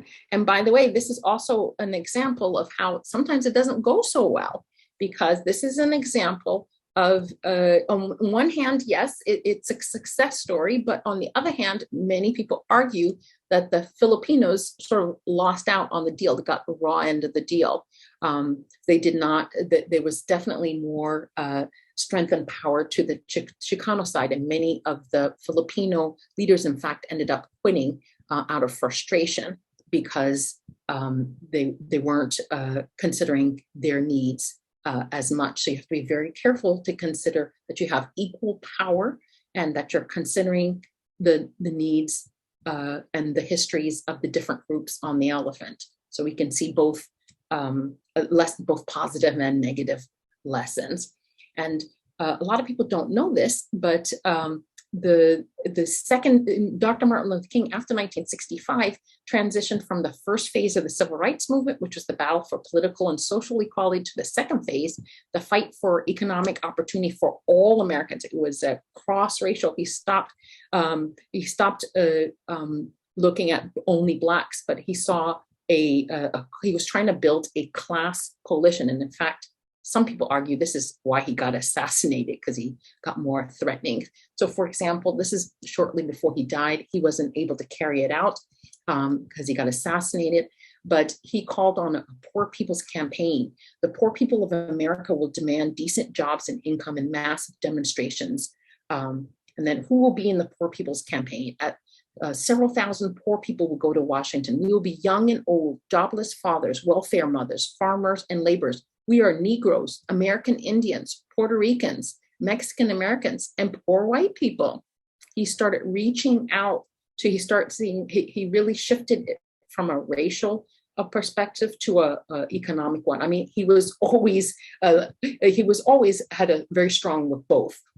Of course, again, in the media, we only get attention to his efforts with race, but he was always had a very clear economic filter. But as he went on, he really shifted much more increasingly to economic. And when he shifted to more and more to economic, he really was calling on a cross-racial coalition. So where they were demanding jobs across. He was trying to. This march ended in New York City with Resurrection City. They set up it was like a months-long sit-in. And again, it was very cross-racial because they had made a huge effort to reach out to different racial groups, including poor whites, were in Resurrection City. So this is another example of coalition. And of course, you may be familiar with the first Rainbow Coalition. So this was, if you saw Judas, the film Judas and the Black Messiah, it was about this time. So the Black Panthers reached out to the Puerto Rican Young Patriots. This is in Chicago, sorry, in the 1960s. So the Black Panthers reached out to both the Young Lords, the Puerto Ricans, and the Young Patriots, who were poor whites, mostly from who had moved first and second generation migrants from Appalachia. And so this is there's the young, up on the top, there's the Young Lords Party button, the Black Panther Party, and then the Young Patriots. They didn't have a symbol for themselves, but here in the middle, you see the hands of black and white. They often use the Confederate flag as their symbol, and you can see both the black and the white hand waving. And it was very, again, very successful, very much coalition. Again, it's not one colorblind party, but rather a coalition. But it was very, in fact, so successful that that's why they were taken out. It was that threatening that they were targeted by the CIA, the FBI, and assassinated, and tons of arrests, very aggressively attacked because it was so successful. And there was in California, in both the San Francisco State University and Berkeley, the Third World Liberation Front was a coalition of Black, Latino, Filipino, Asians, and Mexicans, mostly to that. This is the reason why you have ethnic studies in Latin America. I'm sorry, in the University of California system. And they also fought for other rights, more faculty of color, more students of color, and other demands as well. But also very much coalition, you notice, right? Very much they're self-identifying, they're very aware of the different needs, but they have a shared purpose, right? And then more recently, you see increasing Latino and Asian and Black solidarity, support for the Black Lives Matter movement, and also Black support for. So I mentioned last time that with a lot of the anti-Asian violence was by Blacks. Again, we need to understand it in that bigger picture of that competition and resentment and between each other. But since then, the Blacks and Asians have made sure to stand strong. Some in the group have made sure to stand strong to try to say, no, we're not gonna become divided by this. We understand the larger picture of white supremacy, and we're going to work together to address the root issues. We're not going to make the mistakes of last time. So it's very encouraging. So the last thing I'm going to mention is, because of that, in order to make that work, what you need to do is you need to learn your histories, each other's history, to make that elephant understand the perspective of the other groups. The key to that is understanding their history. So while there's a clear need for political organizing and conscious raising at the grassroots level, there's an equally important need for rigorous ethnic studies focusing on Black and Latino histories and racial dynamics, and of course for Asian as well. I forgot, this article was specifically the one that was looking at conflict and cooperation between Blacks and Latinos, but of course the same thing holds for all groups and for poor whites and Jews, et cetera, right? So one example is the Southern California Library for Social Studies and Research in South Los Angeles. The library has brought together local brown and Black youth to research their neighborhoods' histories and link them to larger racial, economic, and cultural patterns. These are avenues that can reach many people and begin to counteract the logics of colorblind ideology. By knowing each other's history, African Americans and Latinos will be slower to minimize the significance of discrimination because of a better grasp of how past and current institutional practices operate to subordinate people of color. History can highlight the ways that whiteness has remained elusive and unchallenged, while at the same time allowing Latinos and Black people to understand their structural relationships to one another. And again, other groups as well, obviously. Obviously, a critical and popular education will not automatically translate into solidarity, yet we suggest that it is extremely hard to get there without a historical context.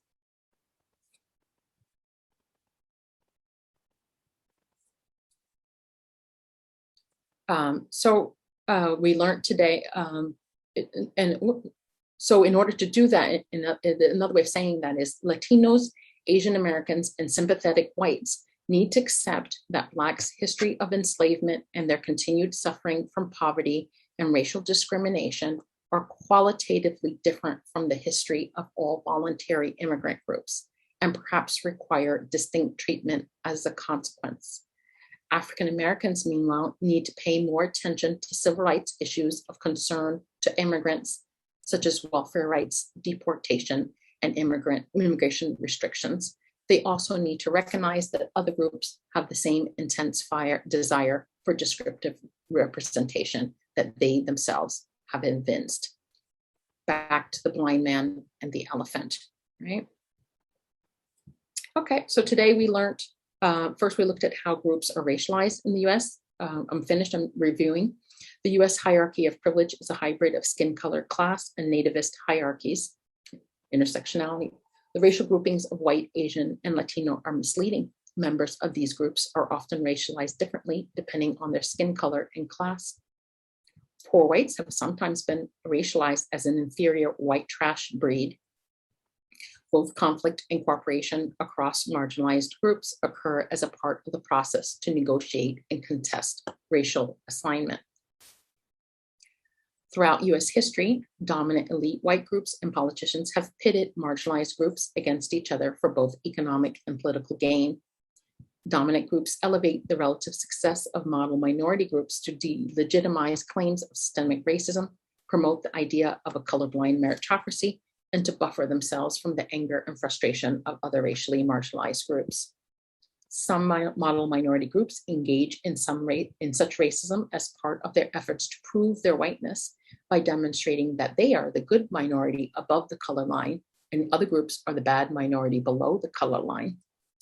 Some non-model minority groups lash out at the model minority group out of frustration and resentment. They scapegoat that group for systemic racism and to assert dominance over those groups. Thus, some model minority groups are caught between the racism of whites on one hand and the racialized resentment of other groups on the other hand. So this is the stigma of unbelonging.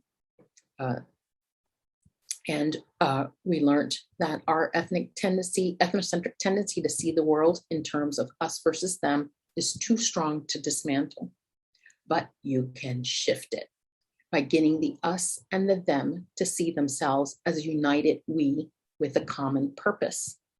However, this cross-racial coalition must be conscious of differences in identity and privilege and power, and of the differences in our historical and structural challenges. Latinos, Asian Americans, and sympathetic whites need to accept that Blacks' history of enslavement and the continued suffering from poverty and racial discrimination are qualitatively different from the history of all voluntary immigration groups and perhaps require distinct treatment as a consequence. On the other hand, African Americans need to pay more attention to civil rights issues of concern to immigrants, such as welfare rights, deportation, and immigration restrictions. They also need to recognize that other groups have the same intense desire for descriptive representation that they themselves have evinced. So we're going to take a 2-minute brain break. And then after that, I'm going to ask everybody to share in the chat before we open it up for verbal discussion. Their thoughts?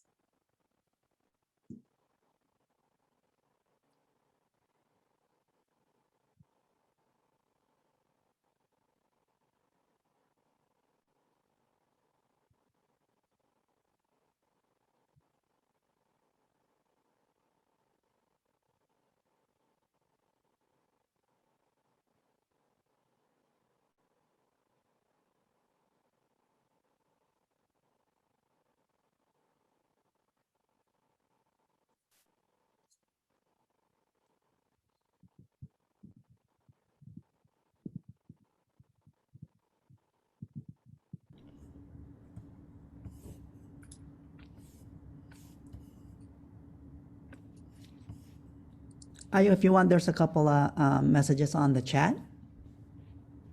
Yeah, I'm waiting for everybody, giving a few minutes for everybody to write, and then we can start reading them out loud.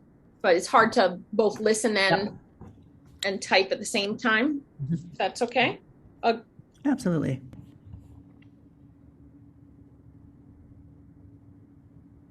If you want, you can pause it if you want.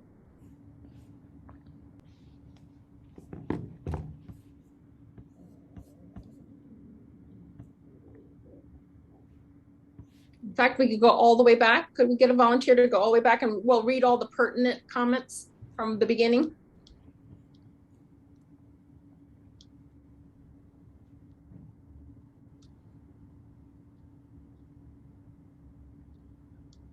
Am I going to have to volunteer somebody? Let's see here.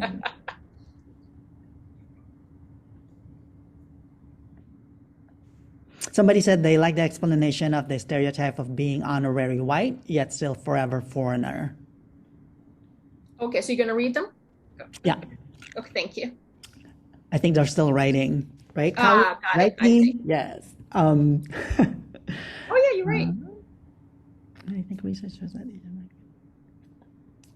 Yeah, somebody made a comment. I think research shows that Asian immigrants are high in both high socioeconomic status and low socioeconomic status. Yeah, I think that must have been before I showed the slide. Mm-hmm.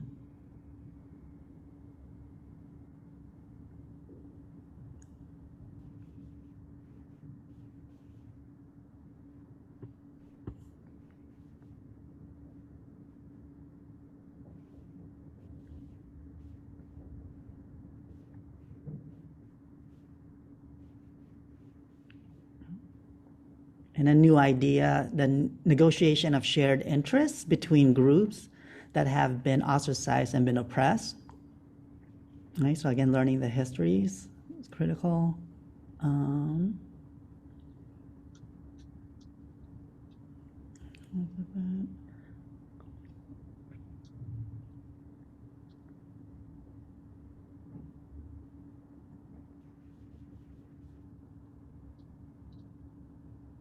Go ahead and I'll read some. Okay. Koreatown was what burned down during the night at the end of the King trial.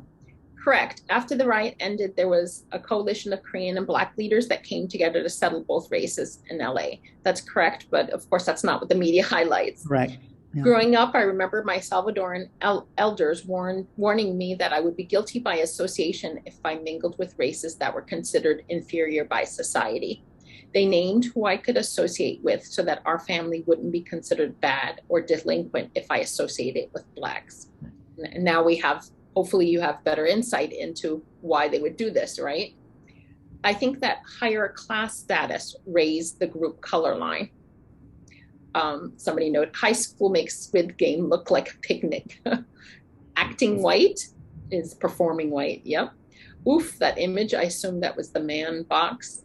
I'm excited for this conversation, #cooperation, #unity. Is it possible to have an extended us identity without creating an enemy outside? That is a very good question that I have been grappling with a lot. I think you can if you have a shared purpose. That having a shared purpose gives you, by extension, a shared identity. So for example, in my classroom, what the shared purpose I had was I would tell them, oh, us adults really messed up the United States. Look what we did. We created this, all this economic inequality, low social mobility, all these racial problems. So you young people, it's your job to fix it. I have faith in you guys. Don't let me, I would emphasize this all the time. I'd say, 40 years from now, 20 years from now, when I'm in the old people home, don't let me find out that you guys just let it extend. Please let me find out that you guys work together to make it better. So in that way, I was subtly fostering a sense of shared purpose. And you notice also that without any blame or fault, including whites, I made sure that they did not feel the blame, but that they felt the responsibility. So their shared responsibility was their shared purpose, and this fostered indirectly a sense of shared identity as young people who are going to fix the world. And so I think you can do the same thing across races. If you have this sense of, yes, we can do it. We are working together to for example, achieve affordable housing and better quality education for all of us. That shared purpose becomes a type of shared identity. So how do you see the nation when it comes to COVID? It is us versus them. What does it say that we have not been able to unite on this? That is a very good question. Part of it is because we have become so toxically individualized that it's gone all wrong. We have lost the ability to cooperate in some ways, and we've turned among ourselves. We see the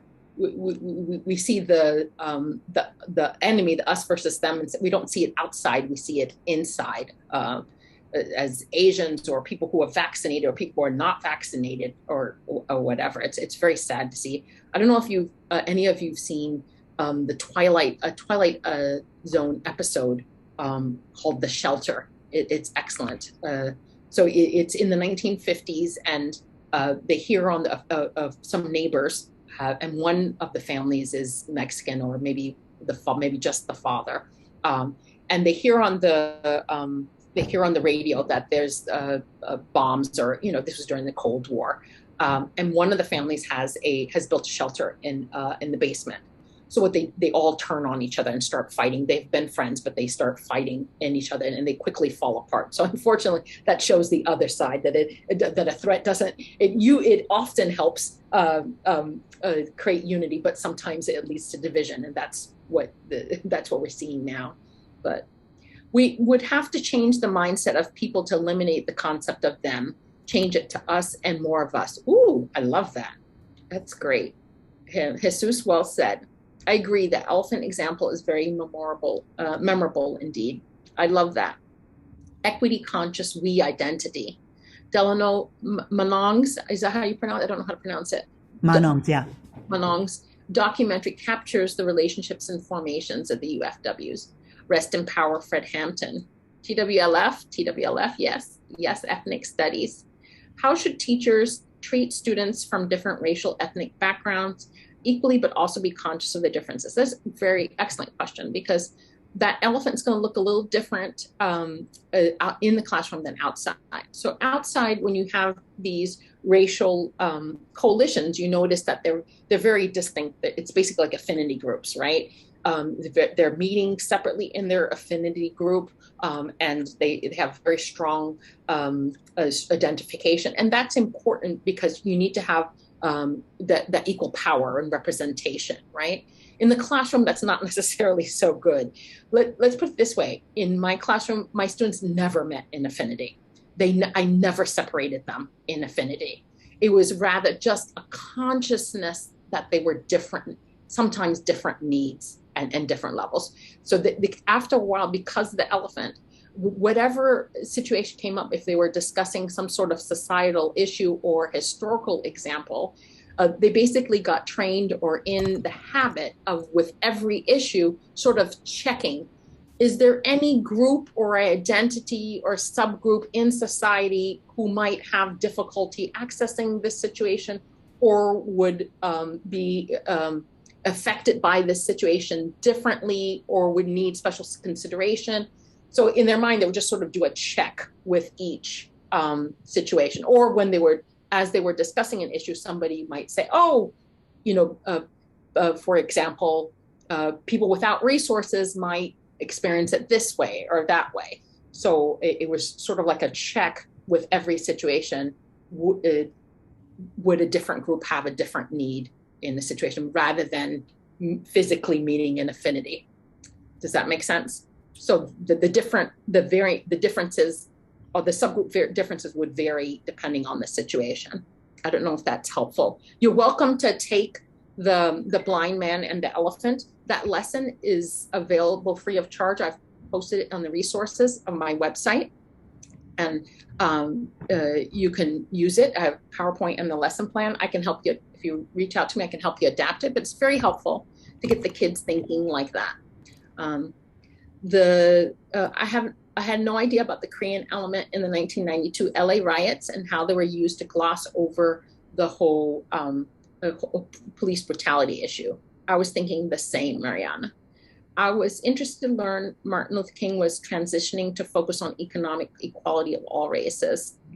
And in fact, I'm not a conspiracy theorist, but a lot of people point out that, for example, Dr. King and Malcolm X, both, and Fred Hampton, all three of them were assassinated when they shifted from looking only at Black issues, and they shifted to trying to organize cross coalition. So Dr. King, but also Malcolm X. Malcolm X was, first Black. A lot of people don't know he went to the Hajj in Saudi Arabia, and there he met Muslims of other races and nationality. He came back a completely changed man. He came back and said, I was wrong. It doesn't have to do with race. It's essentially, basically class. And I don't know if it was a coincidence, but he was assassinated soon after. And also same thing, it's erased from history. LA 92 is an excellent documentary. As mentioned by others, is it possible to have us without an opposing group? Keep thinking about Karen's comment about COVID. It's a very good question, like I'm struggling with, but that's the only thing I can think of is try to use that common purpose to see if it would foster an identity, a common goal, because that also is very unifying. And the whole section on classification and race really reminded me of deep structure in linguistics, how loaded our words and labels can be. Very interesting. I'd like to learn more about that. The white elite continue to redefine otherness, and subordinate groups continue to shift perspectives of who can be allies in the united we when it needs to be collective moving the elephant. Mariana, actually, language labels perpetuate people's beliefs that group membership is hard to change, biological and predictive of their behavior. That's the racialization. I liked how the slides that established social hierarchy and how this ideology became the basis of continued reinforcement of racial classification in the US. Another point of reference was the think like a man box image. I spent many years talking to my son about this. I spent time with all my children and many of their friends relating my experiences with racism and what it meant to be honorary whites. I can never begin to put into words all the thoughts I have from these sessions. Actually, I do begin, I guess, to write, to chat, and then delete to distraction. If Dr. King had been able to fulfill phase 2, would we have been able to change the ethnocentric tendency, or would it still have been a shift? What kind of impact do you think could have been made? Honestly, I don't think he would be successful. I'm not sure it would be successful. I'm not sure if that's, especially not like large scale class. I mean, we're a very capitalist country. I'm not sure to what extent, but I think more modest objectives would be more successful. The part about the media and images, so much of what is going on now. I've been getting more and more frustrated with news lately. On the other hand, what I've been seeing in some film and television lately is inspiring and incredible. The non-traditional casting that has been happening lately makes me so happy, but it also shows me how jaded I am sometimes. And looks like most people have to leave. I think I took longer than usual. Most people have left. It's only 12 people, but I'll open it up to verbal, or should we just sign off, or should I give a chance to talk? Anybody? I'm happy to stay. Let's put it that way. If anybody wants to stay and chat. I'll open it. And if you have time, I can stay with you. So group, if you want to unmute yourself or even use the camera, that would be great. But yes, we are please. At time, but appreciate you, Io, for staying. So any comments, last words, type of thing. And remember, our next one is December 1st. Just wants to remind everyone. Yeah. Just want to open it up for dialogue.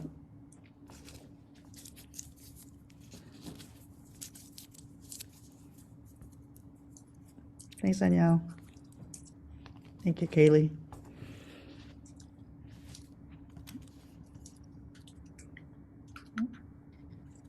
I guess maybe, Io, you can reiterate or clarify for me the, let's see, you mentioned about masculinity being socially constructed, as well as, did you say it was race that was socially constructed, the other one, or all identities are. All identities are socially constructed. Yeah, I kind of thought that, but religion, nationality, gender, sexuality, race, class, they're all social constructs, right? They don't exist in nature. Right. Americanness, right. What does it mean to be American? It's, so I think you drew a comparison. You said that the US and South Africa had done something quite similar, and I think you said codified it into law. Okay, and then but the other countries didn't do that, and I was just wondering how that, I guess, makes, what difference that has made for how have other countries, dealt with some of the issues that we're dealing with differently. Do you have an example that you could share, maybe? Yeah. Did you happen to be in our first workshop? Yes. Yes. Okay. So hold on a second. Let me pull it up.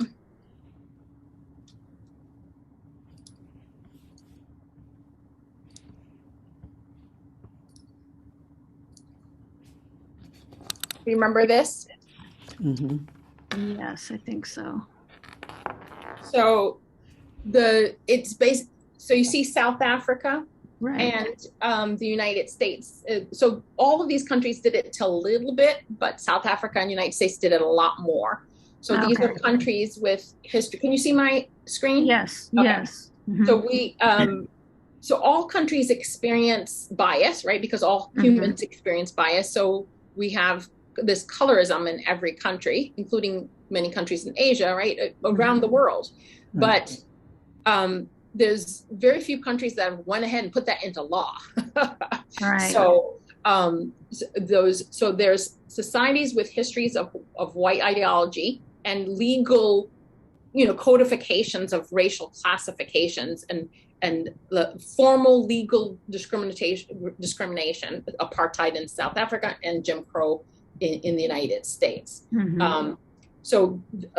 These 1, 2, 3, 4, 5, 6 of these, they had more of like the history of white ideology, but it was really only the United States and then South Africa were basically in a class of their own, the extent to which it was codified. And so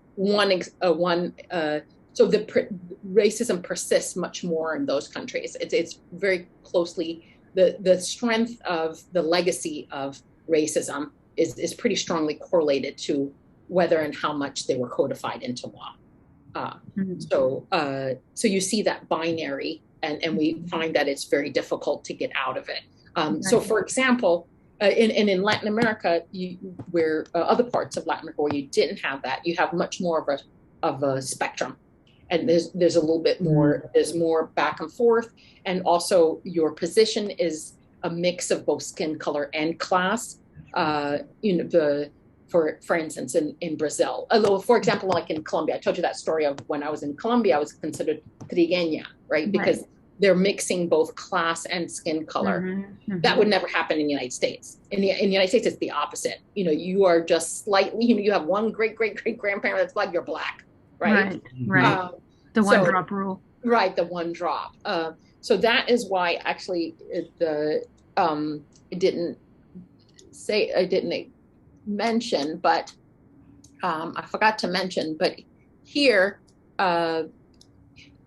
you see that that Asians and Latinos they're more distinguishable, and some elite blacks are able to climb the color line. But blacks are much less able to climb the ladder due to race. With class, because of that strong hypo descent. That one drop rule is called hypo descent, because it was so burned into history and in our legal system that if you're one drop black, you're black. That makes it harder for wealthy blacks to climb that ladder. Whereas people from Asia and Latin America, where we're spectrum countries, that idea is it's much more, your hierarchy is not just your color, but it's much more of a spectrum rather than black, white boxes, binary. So that's why some social scientists have referred to the Latin Americanization of race in the United States, that we're finally, centuries after those laws are gone, finally it's loosening up a little bit. So that's, and you see very similar, a lot of other parallels with South Africa, with race in South Africa. It's just so much more persistent in both South Africa and in the United States than in other countries. It's that legacy of that makes a huge difference. Bias is one thing, but that history of that codification into law is completely is something else. So do you think that it's much more difficult for someone to break out of race and class constructions in the US versus, say, in South America? Depends on the time and place, but yes. And so is there a better chance of upward mobility for folks in South America than there is in South Africa or the US? Not necessarily, because of the class issue. So the first question when you said was based purely on race, right? But there's no class mobility there either. So you'd be caught because of the class. But race is you can you can maneuver around. There's more flexibility with the race, not with the class issue, if that makes sense. Okay. Right. Okay, thank you. No problem. Great. Well, again, thank you, Io, so much. And for those who have stayed extra, appreciate it. Yeah, thank you again. Thank you. Okay, no Io, we'll see you. It's happy and yet sad. Yeah. Okay. December no, 1st. Oh, no, what did you say about, I did appreciate the face of presentation. Oh, pace. Pace. Got Sorry. it. I slowed down. Yeah. I was slower, right? I've been working on that. Yeah. Got it. Okay, so that's why I ran. Yeah. Probably it wasn't that much longer.